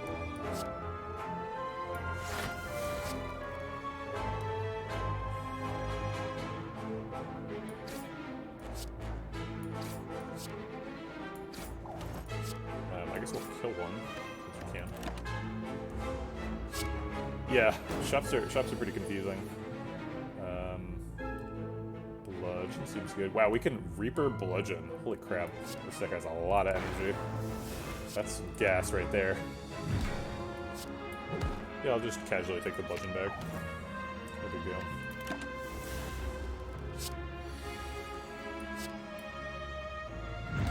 It's true, we did get choked immediately after taking Choker. Whirlwind is a good way to spend energy. This one's upgraded. One of the best things Whirlwind can do, though, is shapes. Actually, no. Whirlwind is terrible in shapes. What am I talking about? Whirlwind is great with Kunai. You can play it for 0 just to get a proc. Dual Wield? We could Dual Wield like a Reckless Charge or Flash of Steel. It's an upgraded Dual Wield, so it pretty much guarantees a Kunai proc. Although, you know, Choker. Playing 3 copies of a 0-cost attack a turn and a Dual Wield means you've only got 2 cards left to do anything else. So you've got like 5 energy and you're spending 4 of it on 2 cards, which I guess this deck can do, but it's a bit uncomfortable. I think, yeah, given the crazy amounts of energy we have, yeah, Whirlwind is pretty nice. Stixio, I think you activated Caps Lock in the middle of your sentence. Save us versus Rectomancer!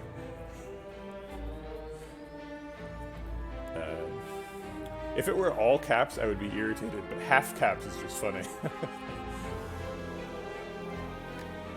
Sure. Yeah. Right? I wish the Whirlwind was a demon form. Every card I'm picking, I'm like, this card would be better if it was a demon form.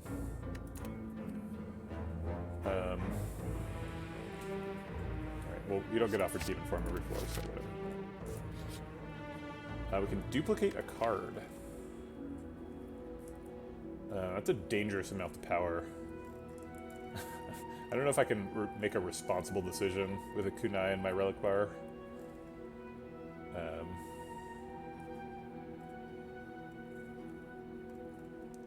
Maybe we just take another Impervious, take a triple Impervious run. Impervious seems super good for a 5 energy Velvet Choker. deck that's trying to play Kunai's.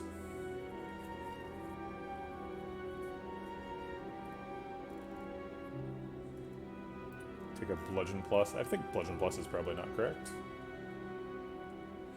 It's too late in the run for that. If we had a Feel No Pain, I would duplicate that, no question. With the medical kit. Although it probably wouldn't be right. Yeah, I think we'll just duplicate Impervious. There's no way that's like... It might not be the absolute best card to duplicate, but it's in the top 3. And the other ones are like a little bit sketchy, like Battle Trance Plus or like Flash of Steel. Are the ones I'm thinking about? Maybe Headbutt. Yeah, I'm just gonna do Impervious. Could be off, but it's not off by much. Alright, we're still dodging the shop. This is a minor decision point. The question mark was also a fight. Let's get a full hand. We can Reaper to full if we want to, or we can just Impervious to block the damage. I guess we can Bludgeon, Reckless Charge, Strike, Shrug it off to block damage. It only blocks 9 though. But we get more damage into Kunai. Oh wait, that procs Nunchaku, so we can double defend. That's fun.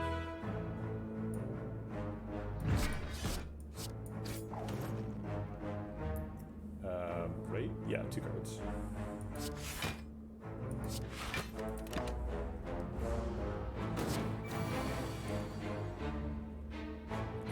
Is this lethal? 40, yep.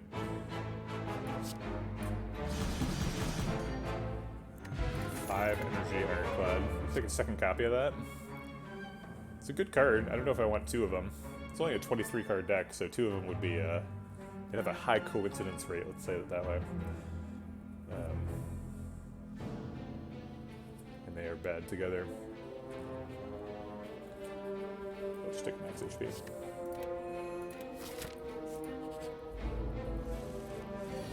Okay. Let's Shrug and then Battle Trance.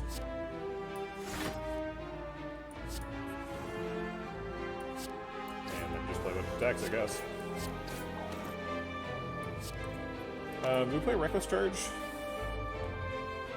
I'm a little bit concerned about next turn, because we have all 3 Impervious in hand right now.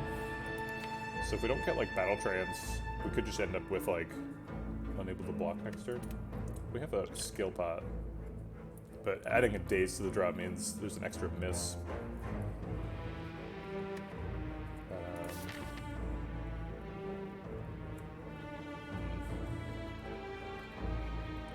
How do we get the last question mark for Tiny Chest? I guess this is probably the last question mark. So we go like Hallway Fight, Fire, Mega Elite, Hallway Fight, and then like here we decide if we want to do this Elite or this Fire. And that is probably the best. It's true, Colorless Pot could give Panacea. The problem with Colorless Pot right now is it gives us a bunch of stuff that we don't need to.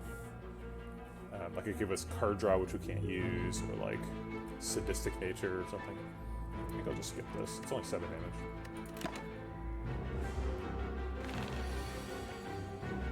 Yeah, see, this is what I'm worried about. I can't kill him with this, and it's no block.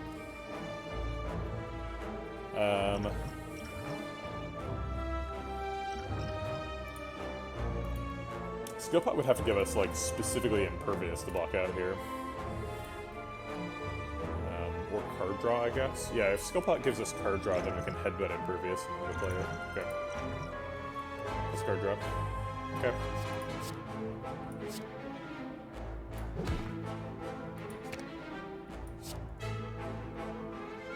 I guess I'll Wild Strike before Shrug it off.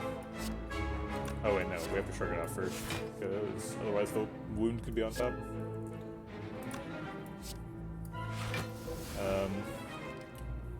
Dang, Wild Strike does so much damage per energy. 17 damage for 1 energy, it's crazy.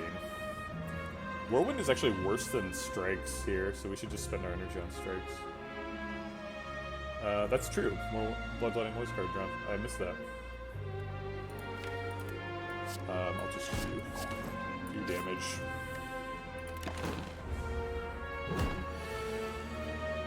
Alright. We could almost bludgeon twice a turn. Almost have that much energy. We could like bludgeon, battle trance, bludgeon. Not quite though. Battle trance is getting us a defend plus. We need to block for 30. So let's see if we can find another defend. I guess we'll play this defend so that we can redraw it. Maybe we did. Maybe that's the same one. Hard to say.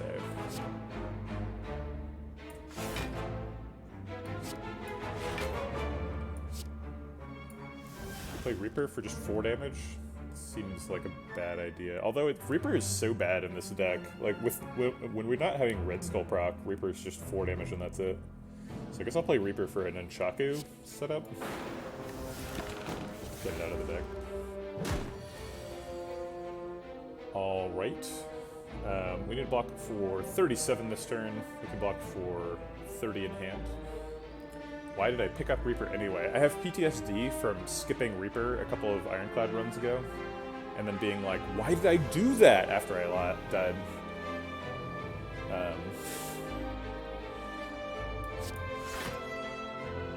Is the honest answer. We can't get a Kunai proc and block out. We can't actually even block out at all. Oh wait, yeah we can. Because of Nunchaku we set up last year. Take that, stupid Spire growth. Alright. Impervious seems good this turn. Let's... oh, we can headbutt Flash of Steel something. I guess like Wild Strike. Oh, hey, thanks for the read, Terrence. Appreciate it. And welcome into all of Terrence's readers. Let me just introduce myself real quick. I'm Vegetablebread. I am a game developer, and I am playing Slay the Spire because I like Slay the Spire a lot, and I am making games that I think people who like Slay the Spire will like. So if you hang out here, you'll be able to see how I think about games and get sort of a development perspective on them, and also just like hang out and have fun playing. Trying to play well, learn some stuff about Slay the Spire, and if you are super interested in game development, you can redeem the playtest reward, and you can playtest my game. How was your run today, Terrence? Did you have a good one? I did not see what you were up to earlier. Also, let me introduce the run a little bit. This is like it's a Kunai deck, kinda. So we're like deck scaling, but mostly we're blocking with Impervious. We have 3 copies of Impervious. We're having a little bit of trouble with this Velvet Choker. We're a 5 energy deck with Velvet Choker, and like 2 battle trances and some 0-cost attacks to try and trigger Kunai. So we definitely get choked on occasion. We also have Medical Kit. So we're able to like play our statuses, which makes our Wild Strike super good. Ended the defect runs at 12 and 8, starting Ironclad. Did 2 so far, not sure if you want to do 20. So 20 was your like, man, 12 and 8 is outstanding. That's like so much higher than my defect win rate. That's amazing. I think I'm like 1 and 4 or something. I haven't been keeping super careful stats.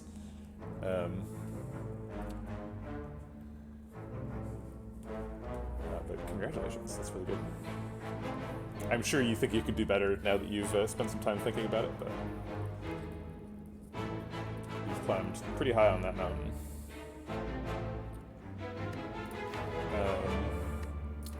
I guess we could just like, do we get lethal here? We could like headbutt a bludgeon, and then like do other stuff. Is bludgeon even like our most damage per energy anymore? 42 for 3. Yeah, we don't have any other strength scaling, so I don't see how anything's getting past it. So bludgeon does 9, plus 42 is 51. We've got 1 energy left. 54, yeah, without Cola Spot at least. So I think we're probably playing Impervious. Maybe 2 copies of Impervious. Maybe like headbutt the other Impervious. Okay, that one too. It seems like more than we need. Impervious plus Shrug It Off should be fine. Okay, so let's get a Kunai proc, and then Impervious Shrug It Off. and then maybe end the turn with Headbutt. Headbutt on a Shrug It Off. That seems fine. Defect win rate was 38% over 130, 40% over 50 before that, while each other character had 10% plus higher over 50. Wait. Oh, 50%, 10% plus higher, so you they were all better than Defect, I see. Interesting. I would expect that my lowest win rate is Ironclad, but again, I haven't studied it carefully. It seems like I have an awful lot of trouble getting Ironclad decks off the ground. A lot of Act 2 deaths. Obviously, best win rate is with Watcher. Yeah, okay. So we can't get a Kunai proc and then do Impervious Shrug It Off because we want to end the turn with Headbutt. But it doesn't really seem like we need one because this blocks for 44 and he's only hitting for 37. So let's just start with this and see if it changes the play. It's going to get us choked.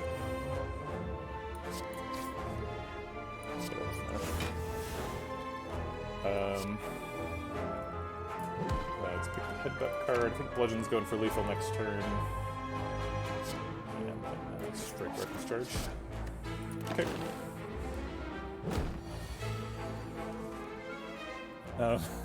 Whirlwind plus a Sundial doing a bunch of damage there. 56 damage. Oh wait, that's actually not lethal. Yeah, so I guess we'll Bludgeon first. I can strike 2 to set up my Jockey. And get a Kunai proc, obviously very important. Just Feel No Pain. Feel No Pain Medical Kit seems good in the presence of Wild Strike and Reckless Charge and stuff. Also just Act 4.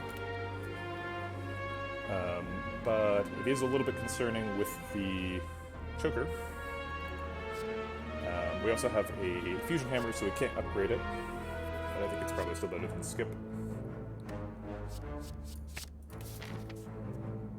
We can't take the question mark because we need the Mega Elite to affect the hallway fight. It's the Maw. So scary. Start off with Battle Trance. Bludgeon. And these strikes are more damage per energy than the Whirlwind. Almost could get 2 Kunai procs, but we got choked.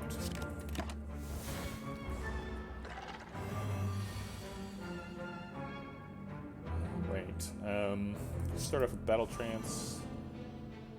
Feel No Pain Reaper blocks a little bit. Looks like we're just going to block with the Defend here. I guess Headbutt to set up something. He should be buffing next turn, so we'll go ahead and prep the Bludgeon.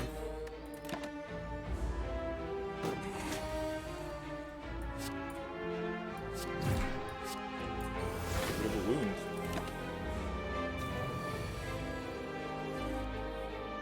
Impervious blocks out this turn. Let's Shrug It Off first to see if we can get anything better than that.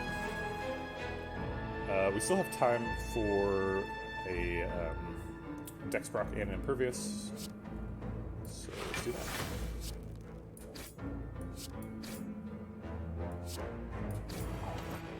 Maybe Reckless Charge over Flash of Steel was correct. I didn't really think about that. Probably not, though. I'm going to take Flash of Steel on the top for next turn. Try to get a Dex proc.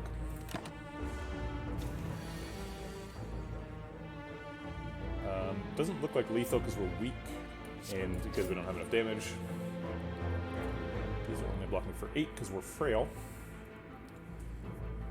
So it's probably Bludgeon, Double Defend, Whirlwind for a Kunai proc.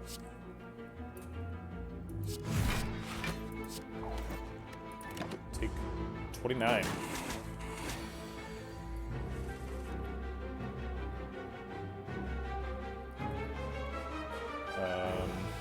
I want to Battle Trance, but I want to make some Hand Room first. But the things that I would normally do to get Hand Room are like Wild Strike and Reckless Charge, which put statuses in the discard, which I don't want to then draw. I guess Reaper makes Hand Room, technically. So we can like Reaper, Strike, Battle Trance. We have 3, 6, 8 cards in hand, so we only need to get rid of 1. So I guess Reaper's going to be enough. Reaper is not doing a lot in this deck. Doesn't have to do much. That's really good. We don't have Bludgeon or anything over there. We could Headbutt for the Battle Trance to try and make sure we Bludgeon next turn. I don't think we're getting lethal even with that, though. We'd have to do like 60 damage this turn in the next 3 cards. Doesn't seem like it's happening.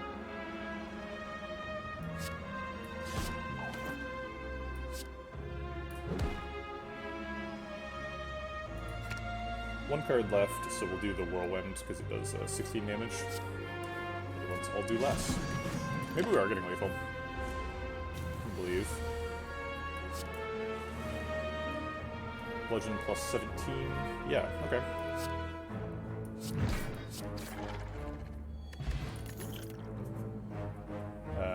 Third card ward in a row having a Whirlwind in it. That's weird.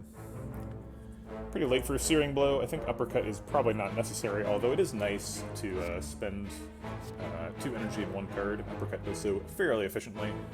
Uppercut's got a really good upgrade. We have a Fusion Hammer, so I think it's pretty good. Plus it's up against max HP. Everybody loves max HP. We have to rest. We already got our Recall, and we have a Fusion Hammer, so no choice there. And we have to Mega Elite if we want to go to Act 4. No choice there either. Can't quite get 2 Kunai procs. So let's start with the Shrug It Off, see if we can draw another attack. Alright. We're going to play 6 cards this turn, so that means 4 more attacks. We'll start with the lowest damage one.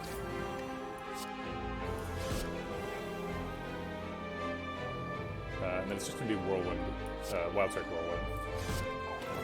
Tough to get a bunch of value out of slow when you've got Velvet Choker.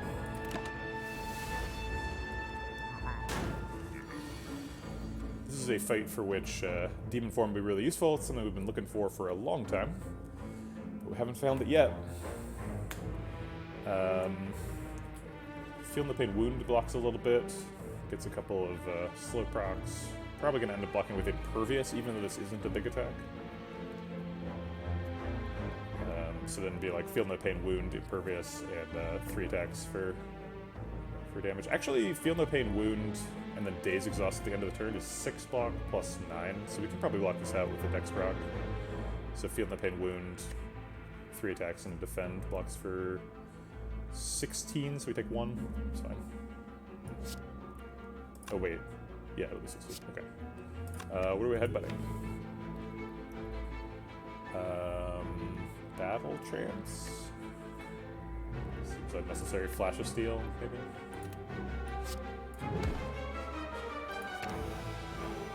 Oops, we should be doing the Feel No Pain in the Wound first for slow proc optimization. But we do have to do the Defend last, it saves health. Actually, maybe my health is less important than slow proc. 10% extra damage. It's like 2 of his health for 1 of mine, but he's got 500 health and I have 80, so I'll optimize for mine. Thank you very much.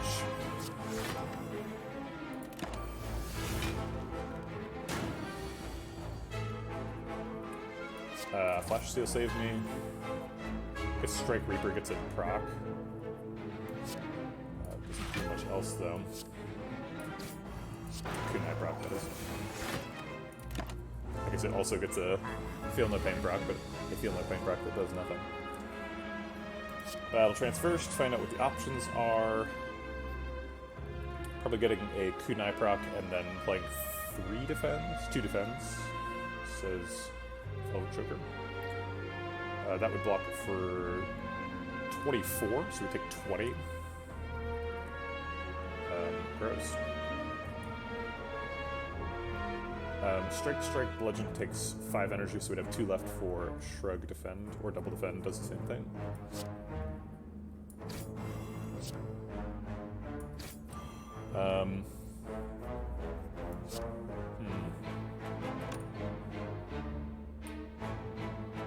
We could sacrifice 2 health to do Bludgeon last. If we were going to do that, we should have played both of the attacks first, or both the defense first, but I didn't think about it until now.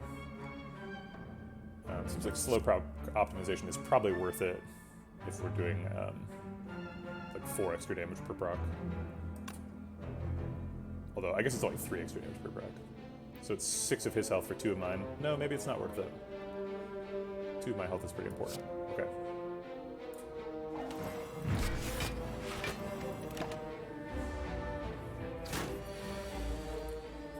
There's an Impervious, so we get a... Oh, we can't get a proc and then Impervious, because Whirlwind would eat all of the energy. Okay, so we'll just do it in proc order then. Or in slow order. Proc is very unclear, because Slow is fighting with Kunai right now. They both want us to go in opposite orders. I guess Impervious and Defend need to happen. Blocking for 46, taking 3. So we're going to end up Whirlwinding for 0. Ascending order of damage is Headbutt first, since Whirlwind has to go last. Our weak has worn off, so Bludgeon's going to be good next turn. We're going way too slow here. I don't know how we're beating Giant Head. But maybe Bludgeon will help. I guess we do end up Whirlwinding for 1 because of the shotgun. Uh-oh. Let's start chugging potions. This looks like an emergency. Chrysalis and Metamorphosis. Impatience with a handful of attacks. Yikes. I don't know if you could pick worse cards for this colorless spot here. Alright, what does my draw pile look like now? It's got 2 Impervious in it, so I guess we're taking Metamorphosis to add some attacks into the mix. Maybe get a Kunai proc, maybe do some damage. This is real bad.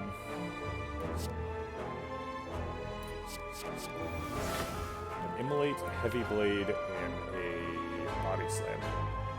Double Impervious Bodyslam is a thing. We've got a block pot too. Alright, I was gonna use the block pot this turn, but I guess I won't, since that can happen. Do I hold the Reckless Charge then? So that I increase the chances of double Impervious running into Bodyslam?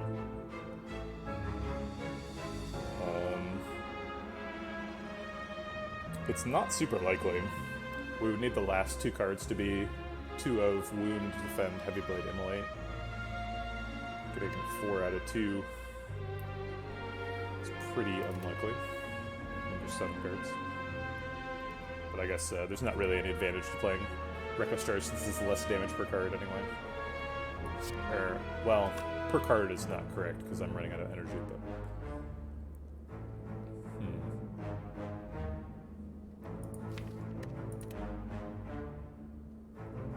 Alright, we need the damage, I think. So I'm gonna Reckless Charge.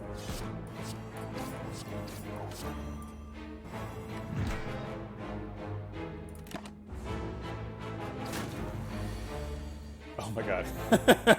Okay. Alright. I'll play these for slow procs.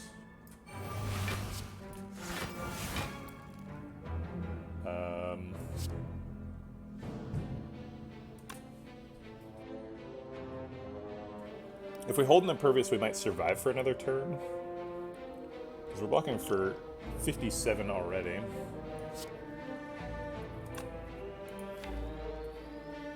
I think we just gotta jam, though. We're pretty unlikely to redraw the Impervious. We need to get lethal next turn.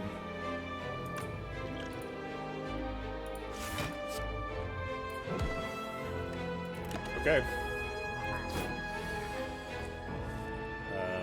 It looks like it could be lethal. We don't really have any choices to make. We just do ascending order of damage for slow procs. Let's see if it's enough. It is. Cool. Wow. Close one. 4th Impervious? I mean, I guess so, right?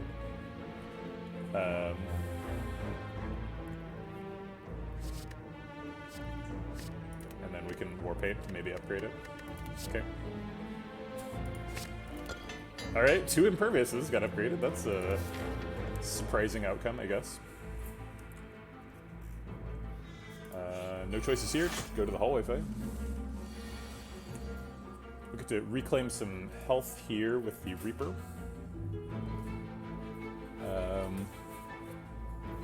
I guess we will battle trance first.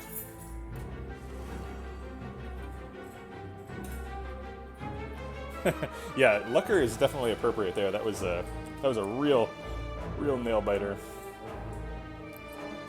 We got extremely lucky, and if we hadn't, we wouldn't have survived. So, okay. So we got 3 energy to spend, assuming we're reaping. I would love to do 40 damage to Spirit Guardian before we reap. I don't think that's probably happening. I think the 3 energy is probably getting spent on blocking the Exploder. Well, let's see if we can do the 40 damage. Actually, I guess we're not far off. Yeah, we can actually do 40 damage. Wild Strike, Headbutt Strike.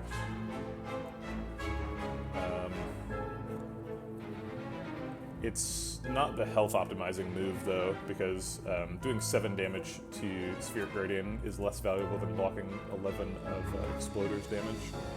I guess we could technically use the Liquid Memories to accomplish both of those.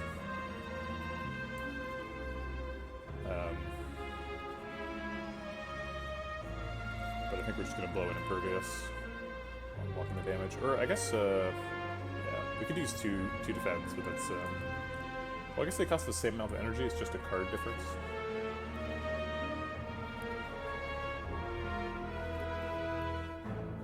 We don't have any zero-cost attacks, though, so we can't get a Kunai proc if we double defend. But that's happening with Impervious or without.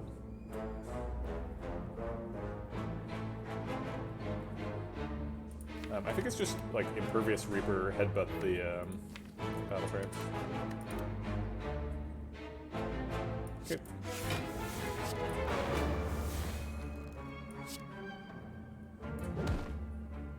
See, somebody was asking earlier why we picked the Reaper, and my explanation was that, like, Reaper's a good card, and, like, there it was. We just got 14 health out of it.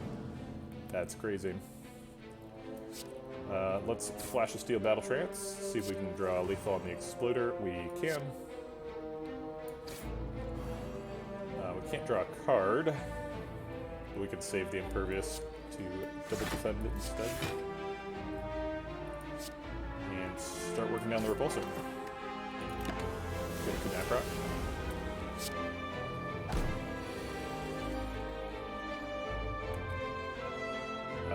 Bludgeon Whirlwind on... Can we kill Sphere Guardian is the question. Bludgeon Strike Whirlwind is max damage. We'd only be Whirlwinding for 1, so it'd be 23 plus 45, so it's like 68. So we'd be able to take all his armor away.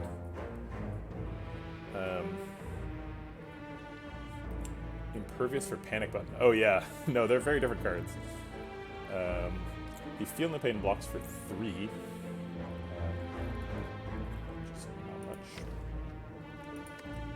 I guess we're taking some damage. Not dying.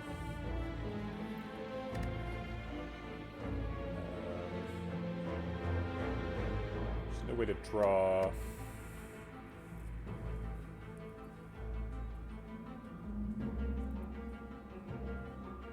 I kind of just want to Bludgeon Whirlwind and skip Feel No Pain, because it kills the Repulsor.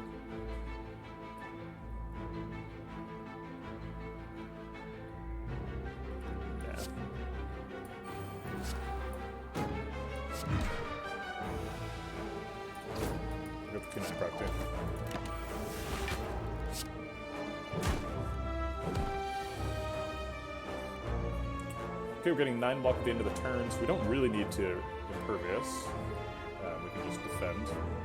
Let's go ahead and get rid of this silly Repulsor.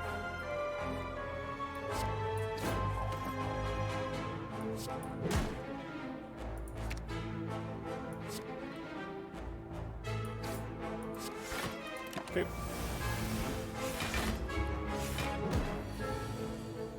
Wild Strike's lethal. We could add a Bodyslam to the deck. It seems kind of wise now that we have 4 copies of Impervious, 2 of which are upgraded. It is also a... I guess it's not a zero-cost attack. I'm used to thinking about it as a zero-cost attack, but it's not.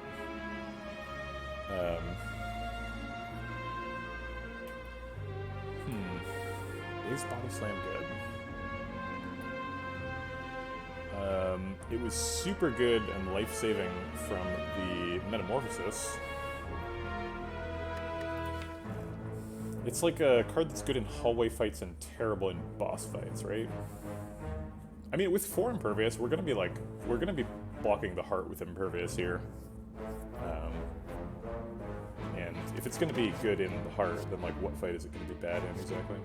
So I think I will take a single Bodyslam. I'm not gonna take a second one. Seems like we need to rest. So we're probably taking this route.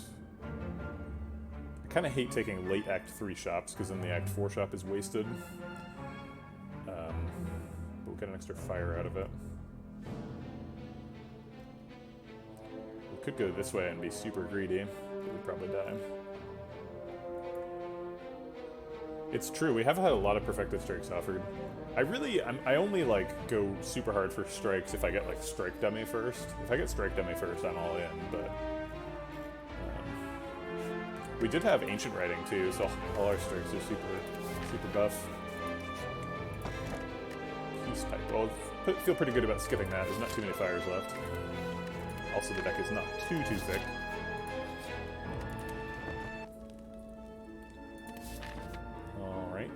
Last question mark for Tiny Chest. I guess we could have taken the Peace Pipe, since we knew we were getting another chest. Why? I guess I can take another Elite over here if I don't feel like I don't need another fire. I kind of do feel like I need another fire, though.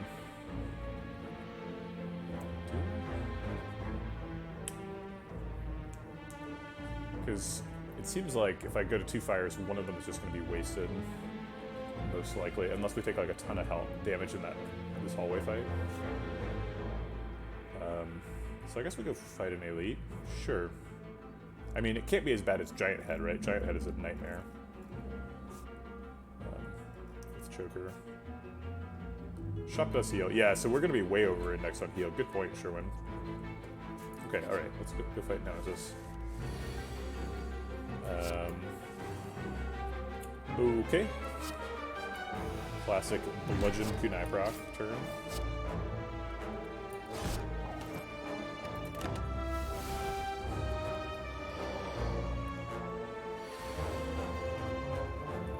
Feel No Pain is incredible in the fight because he puts burns in the decks and we have Medical Kit. Let's Flash of Steel first though, see if we can find like an Impervious. Oh, look at that. Alright, so Feel No Pain is getting played. Impervious is getting played. And I think we want a proc. So we're going to play Strike and Bodyslam. And we've got time to play the Wound, so I will. This Bodyslam does 47 damage and gets reduced to 1.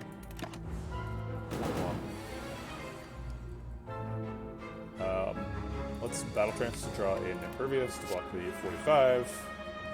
Great, we did. I guess we'll take a proc first.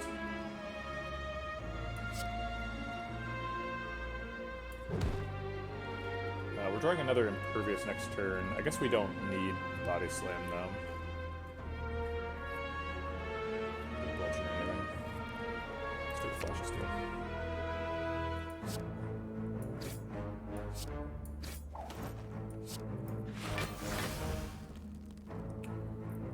Reckless Charge or Whirlwind? Whirlwind does nothing. Reckless Charge does 7 damage. 7 damage is potentially meaningful. Alright, I'll take 7 damage.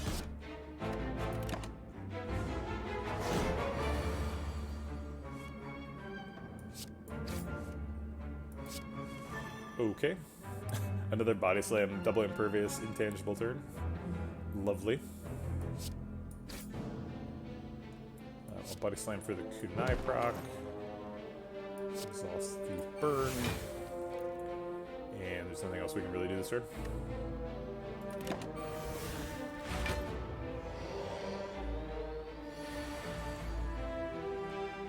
We don't have lethal.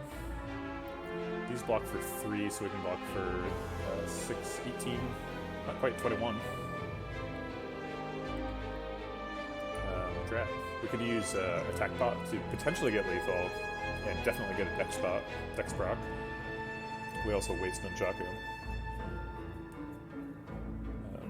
which is always good. We might get another potion from the fight, and it could be lethal, so I guess I'll do it. Is Thunderclap lethal? I would guess that it probably is.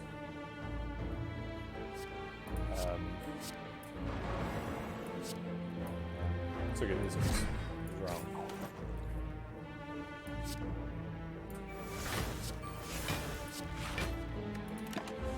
Okay. Pretty unlikely that we're going to be able to do 13 attacks this turn, given that we have Velvet Choker. I guess Whirlwind, technically, could do that by itself. One card. These block for 26. We only need to block for 21. Might as well get a proc first. Okay. Get choked. I guess Reaper gets some health back. Why not?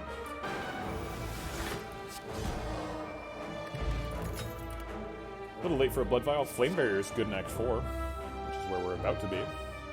This one's upgraded. What does Exhume do?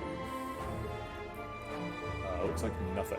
It gets back Reaper, I guess, and Impervious. Impervious is good, so this would be like our 5th Impervious. I don't hate 5 Impervious, but I think I like Flame Barrier better.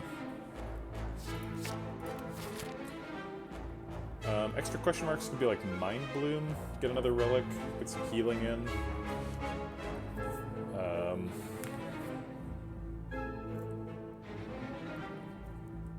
Hallway fights could give us a card. What card do we want? Demon Form. We want Demon Form really badly.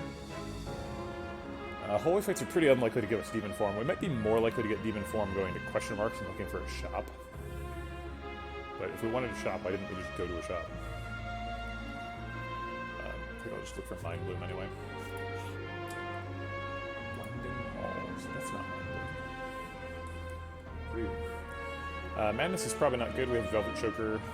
I don't really need to heal for 20. Not badly enough to take a Rive, at least. So lose 5 max HP.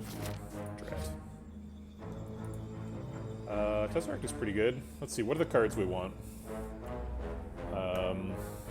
We don't want, like, Hand of Greed. What about, like, 0-cost attacks? Panic buttons would be good. Anything that exhausts is probably good. I guess the 10 health just doesn't cost us that much. Let's take a look. Panacea is great. Probably taking that. Nope. I don't want any of these. There's Apotheosis. Do we have any upgrades we want? It's like Battle Trance only. Reaper gets 1 damage. Take a second Flash of Steel. Trip to Peel Vulnerable. We don't really... Or Peel Artifact Charges. So we're taking the Panacea. This I think we're skipping for max HP. And then this one could be... Honestly, any of these are probably okay. We don't need to remove Artifact Charges, so I don't think we're taking Trip. Apotheosis seems unnecessary. Flash of Steel is quite good, though. The one Flash of Steel we have has been doing some wonders. I think we might take a second one.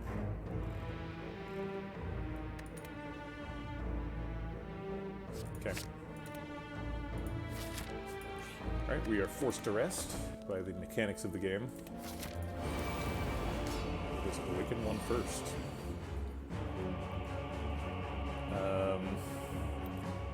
We could get a Bludgeon Dex proc, but then we take 22 damage. We could play Impervious, but then we lose Impervious. And we don't get a Dex proc.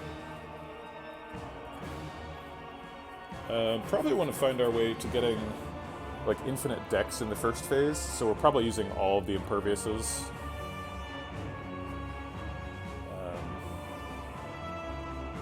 So we could just like Impervious Bludgeon. Seems fine.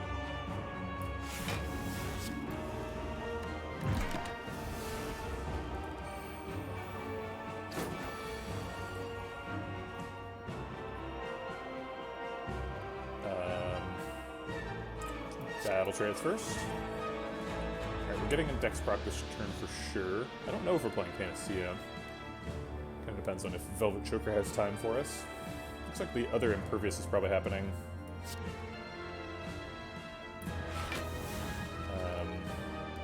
And then in order to get a Kunai proc, we're going to play 3 cards, so we probably don't have time for Panacea here. Charge Strike kills him, Bodyslam does a bunch of damage to him, seems fine.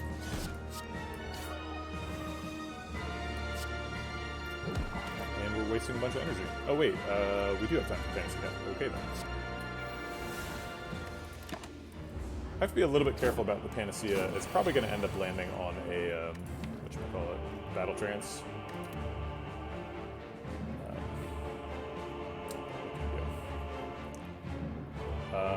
Whirlwind is probably killing him with 2 energy, so we're going to Flash Steel on that guy.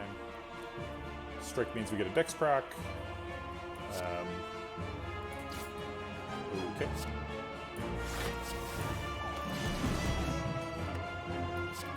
Weird to play Whirlwind and then another card, but I guess I will. Sure. Are we playing Feel No Pain in the first phase? Because I don't want to fill up the deck with statuses unless they're worth something. Yeah, I think we're going to skip that one. His health is a resource. We need to turn his health into dexterity, so... Alright, let's get a Dex proc and Flame Barrier, I think. Headbutt, Flash of Steel draws something arbitrary. I guess just a strike.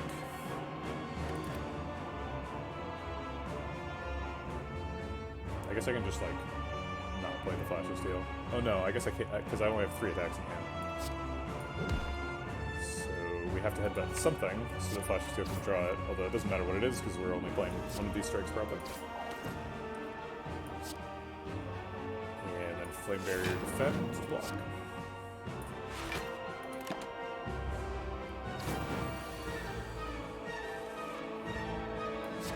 Okay.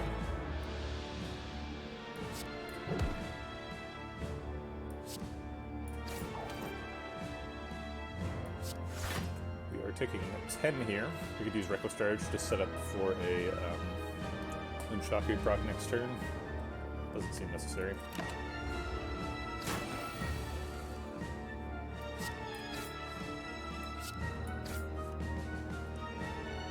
Alright, Flame Barrier, Shrug it off.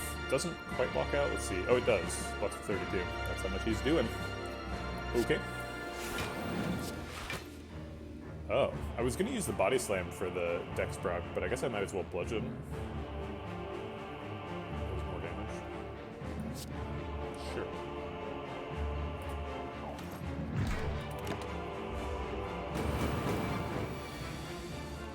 That turn was a little bit aggressive on taking Awaken oneself, but I don't mind it. Could either use the Artifact Charge here for the Battle Trance. Kind of unnecessary, but whatever. And 2 of the defends are happening, so I guess 3 strikes first.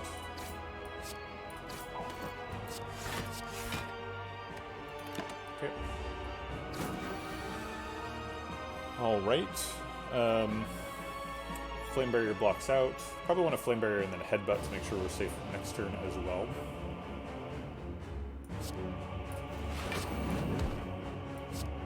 And Bodyslam gets a proc.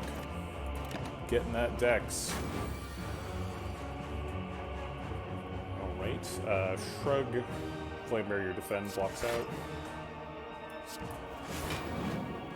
Actually, just Shrug Flame Barrier blocks out. So we could just Reaper now. Get it out of the deck. Get 4 health back. Okay.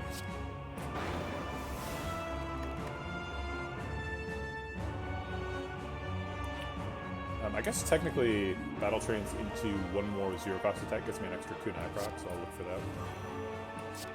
Or 2 more.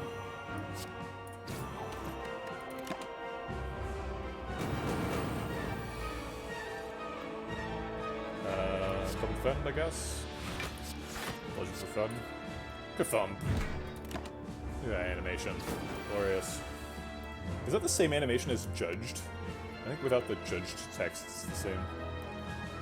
Let's defend first and then battle trance, because we're looking for a defend. Didn't get one. So we're either taking 6 or splitting him here. I don't think splitting him is actually an option.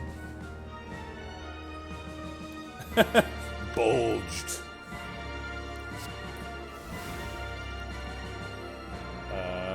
It irritates me that Whirlwind is still less damage per energy than Strike. Like, I always upgrade Whirlwind so I don't have to play Strikes over Whirlwind, but then now my Strikes are upgraded too, so there's still more damage. Got 3 turns left, so I think we're just gonna triple strike him. Gets Kunai proc. Doesn't equip the things in the draw pile. Double defend blocks out. Strike for fun. Alright, let's get a Kunai proc here.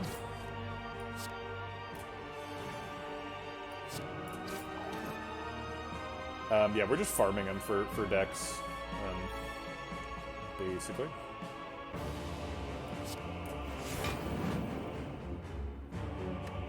Headbutt to make sure we're safe next turn.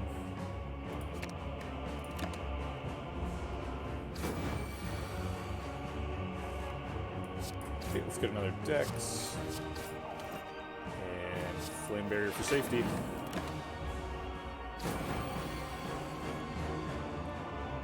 We can get a Dex with those.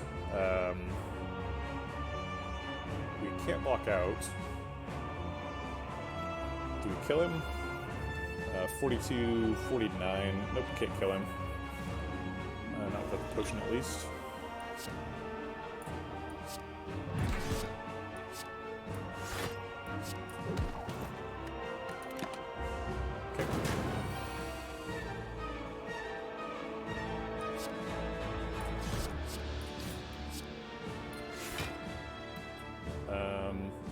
Okay, I guess I'll split him. It's worth a proc.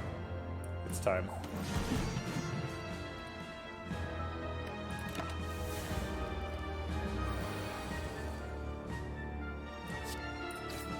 Okay, there's an Impervious to block this turn. I guess I might as well... Actually, we can just block with Shrug It Off. Yeah, Shrug It Off Defend, I'll block out. Rather than not redraw the Defend, so I'll draw first. And then I want a Kunai proc, so we will headbutt the Battle Trance. I guess Wild Strike. We would love to play Feel No Pain, since it's the second phase now that we're out of cards. Maybe we should have played Feel No Pain over the Dex proc. I guess that's a reasonable consideration.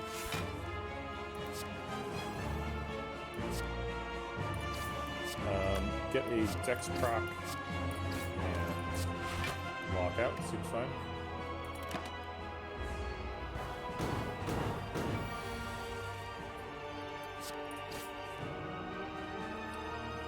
He's hitting for 36, so we can't quite block this. We are bleeding a little bit of damage. I guess we could have gotten a Dex proc before we played it, saving 1 health.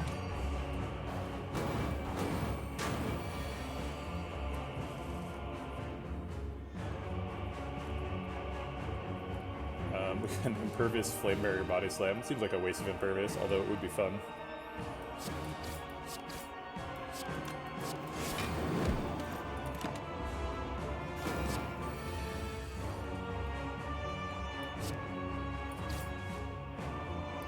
Now I will play Feel No Pain.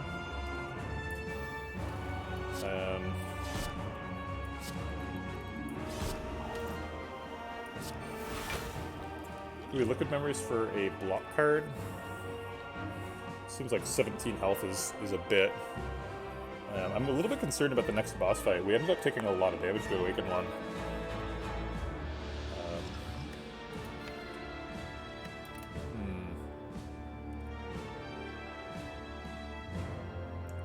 I think I'll hold it.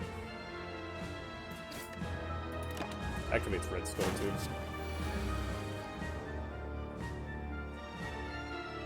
44 damage, nowhere near lethal, obviously.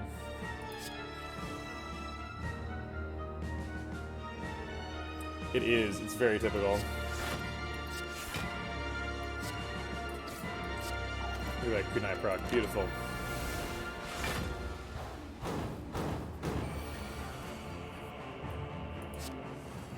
I guess we should have headbutted first.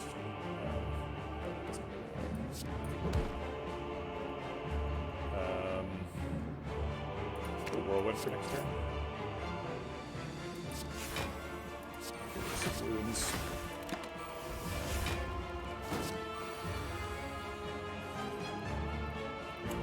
Gee, I guess I should have taken taken a block card. Crap.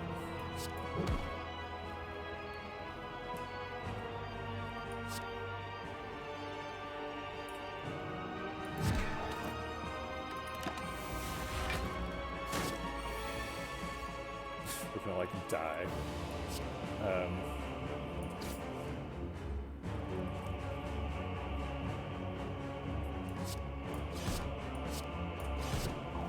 Dying with 21 tests.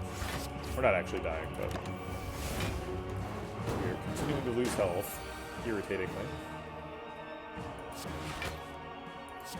Just not drawing our defense on the right turn. Alright, do we kill him now? Impervious, double defend, Bodyslam. Is Bodyslam our only... Is Bodyslam scaling? I guess it is, technically. We, like, use our attacks to scale up Kunai, and then we use Kunai to scale Bodyslam. That's our only scaling damage. That's hilarious. I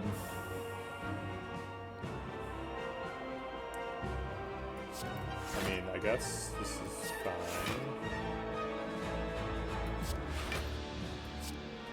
Cool. We got there. Donudeka, that's pretty scary. These guys scale up quick, but we do have Impervious to block at the beginning of the fight. We might actually be even able to get a Kunai proc this turn. Nope.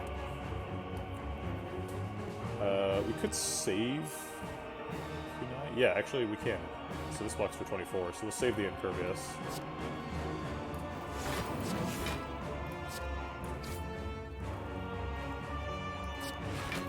Okay.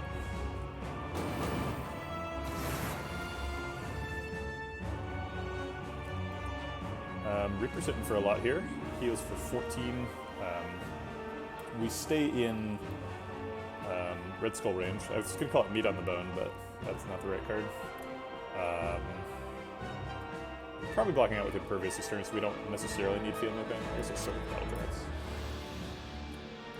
Okay, probably want to play Impervious and Bodyslam. Reaper is getting played. So Reaper and Bodyslam is 2 attacks and 2 cards. So can we play like Reaper, Bodyslam, Strike, Field No Pain, Impervious? Nope, too much energy. 5 energy with Reaper and Impervious is impractical. So maybe just like Reaper, Impervious, Bodyslam. Maybe we skip Reaper. If we skip Reaper, we might die. Is the unfortunate part of that.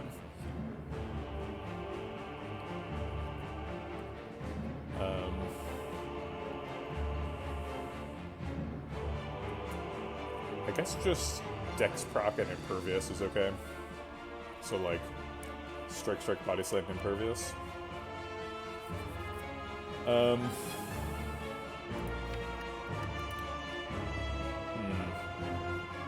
Doesn't seem great.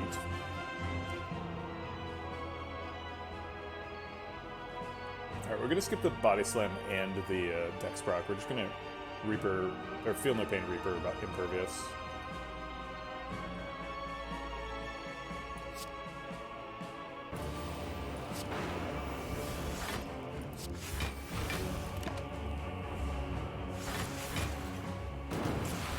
First 4 Elite Act 1. Yeah, those are fun. You can get 5 Elites, it's possible. Field No Pain is really important in the fight because of the dazes. Sorry, I didn't say that out loud, but that's the unspoken reason for making sure we get Field No Pain now. Let's get a Dex proc and then we'll walk out with these 2? No. So get a Dex proc, play Impervious. Not amazing, but it's okay.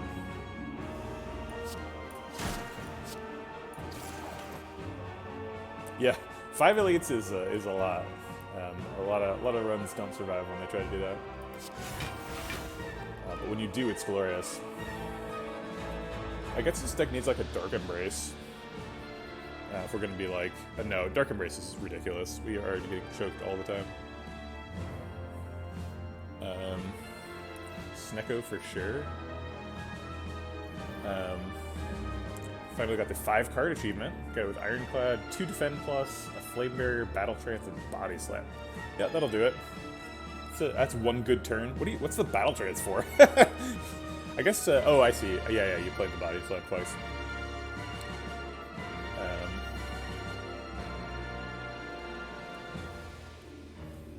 How much energy did you have? Your boat is also 4, but you lucked out and got 2 using it. Oh, most. Mobile user spotted. Reckless Charge gives me extra days. I don't really want an extra days. These cards are not great, so I will... Oh wait, Shrug It Off doesn't change the shuffle. I don't draw cards. Okay.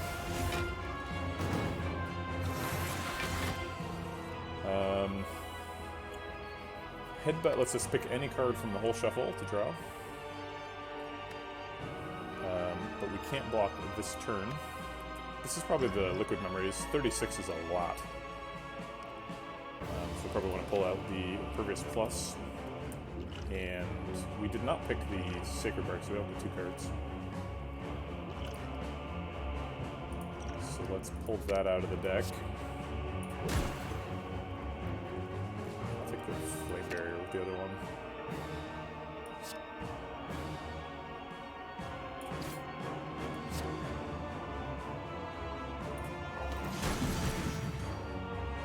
And I guess I'll play all the remaining cards.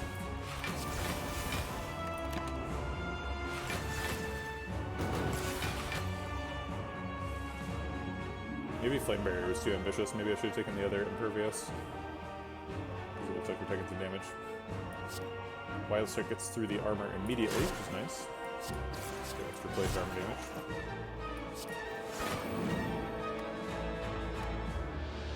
I guess we haven't taken damage so far because Centennial Puzzle is active, but we're about to.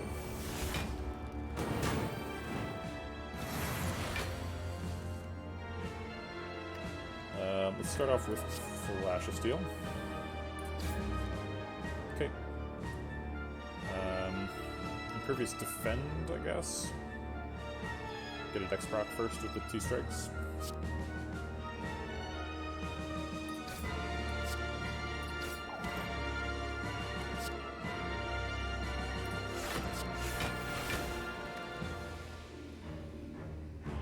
This procs Nunchaku.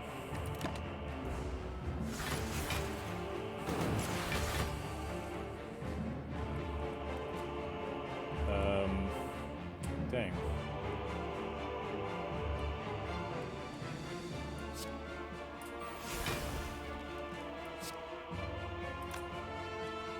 I guess Bludgeon gets through the plated armor. It's looking like Bludgeon Headbutt Defense. Yeah, we're never skipping the defense, so we're not waiting with Dex. Maybe we take the Bludgeon back? Looks like we're looking for lethal on Donu next turn. Okay.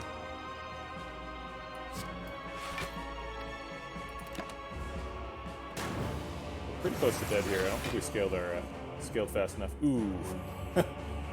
Alright, I guess that's gonna be it.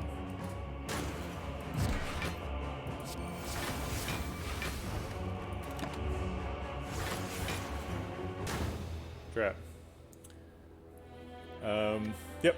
Classic Kunai stuff.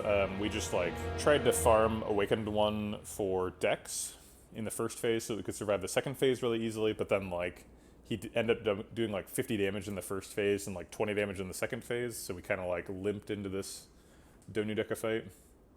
No scaling did not kill me, Sir Artemal, that's ridiculous. No damage killed me. If we had had like a demon form or something, like that would have been scaling and damage, but like we just were way too slow. Yeah, pretty fun deck. kind of a weird take on the Velvet Choker at the second boss fight. Pandora could have been better for sure. I think actually Sacred Bark. Yeah, the Feel No Pain. If we'd gotten a second one, the Feel No Pain was a bit of a panic pick. Like the meal ticket was kind of like way back before we knew what the deck was exactly. Sorry, the medical kit. And so like, if we hadn't picked Velvet Choker, maybe if we'd taken Pandora's Box, we would have gotten more like status removal stuff, and we could have gotten the Feel No Pain thing online. We were offered 3 copies of Juggernaut, so like there's a line out there where we went like a radically different direction with this. 3 Juggernauts, a Feel No Pain, and a medical kit is like definitely an Act 4 winning deck, but that's not what we were doing. Yeah, pretty interesting. Almost got there with Kunai. I don't know if almost got there is accurate, right? Like didn't even make it to Act 4, but felt like it was pretty close to getting online. Little stingy with the Impervious. Yeah, that's fair. Maybe you should have taken 2 Body Slams. I was offered 2 Body Slams. I didn't realize that we were getting 4 Impervious. But like Impervious Body Slam was like the main way we were doing damage at the end. I think just like trying to do a Kunai combo deck with Velvet Choker is just a little bit dangerous. Because like we couldn't take any more card draw than we had, and so we ended up with like a couple of hands where we just had like a bludgeon and two attacks and like a wound and a daze, and then we got hit for 30, and that happened like several times. Maybe if we found an Evolve, I guess Evolve would have prevented that kind of stuff from happening. If this deck had an Evolve Plus, would be in good shape, I think. Yeah, I think Evolve Plus would have won the run if this Flame Barrier had been an Evolve Plus instead. This is probably a heart killer. But yeah, it just wasn't quite consistent enough, and so we had some gaps, and those gaps killed us.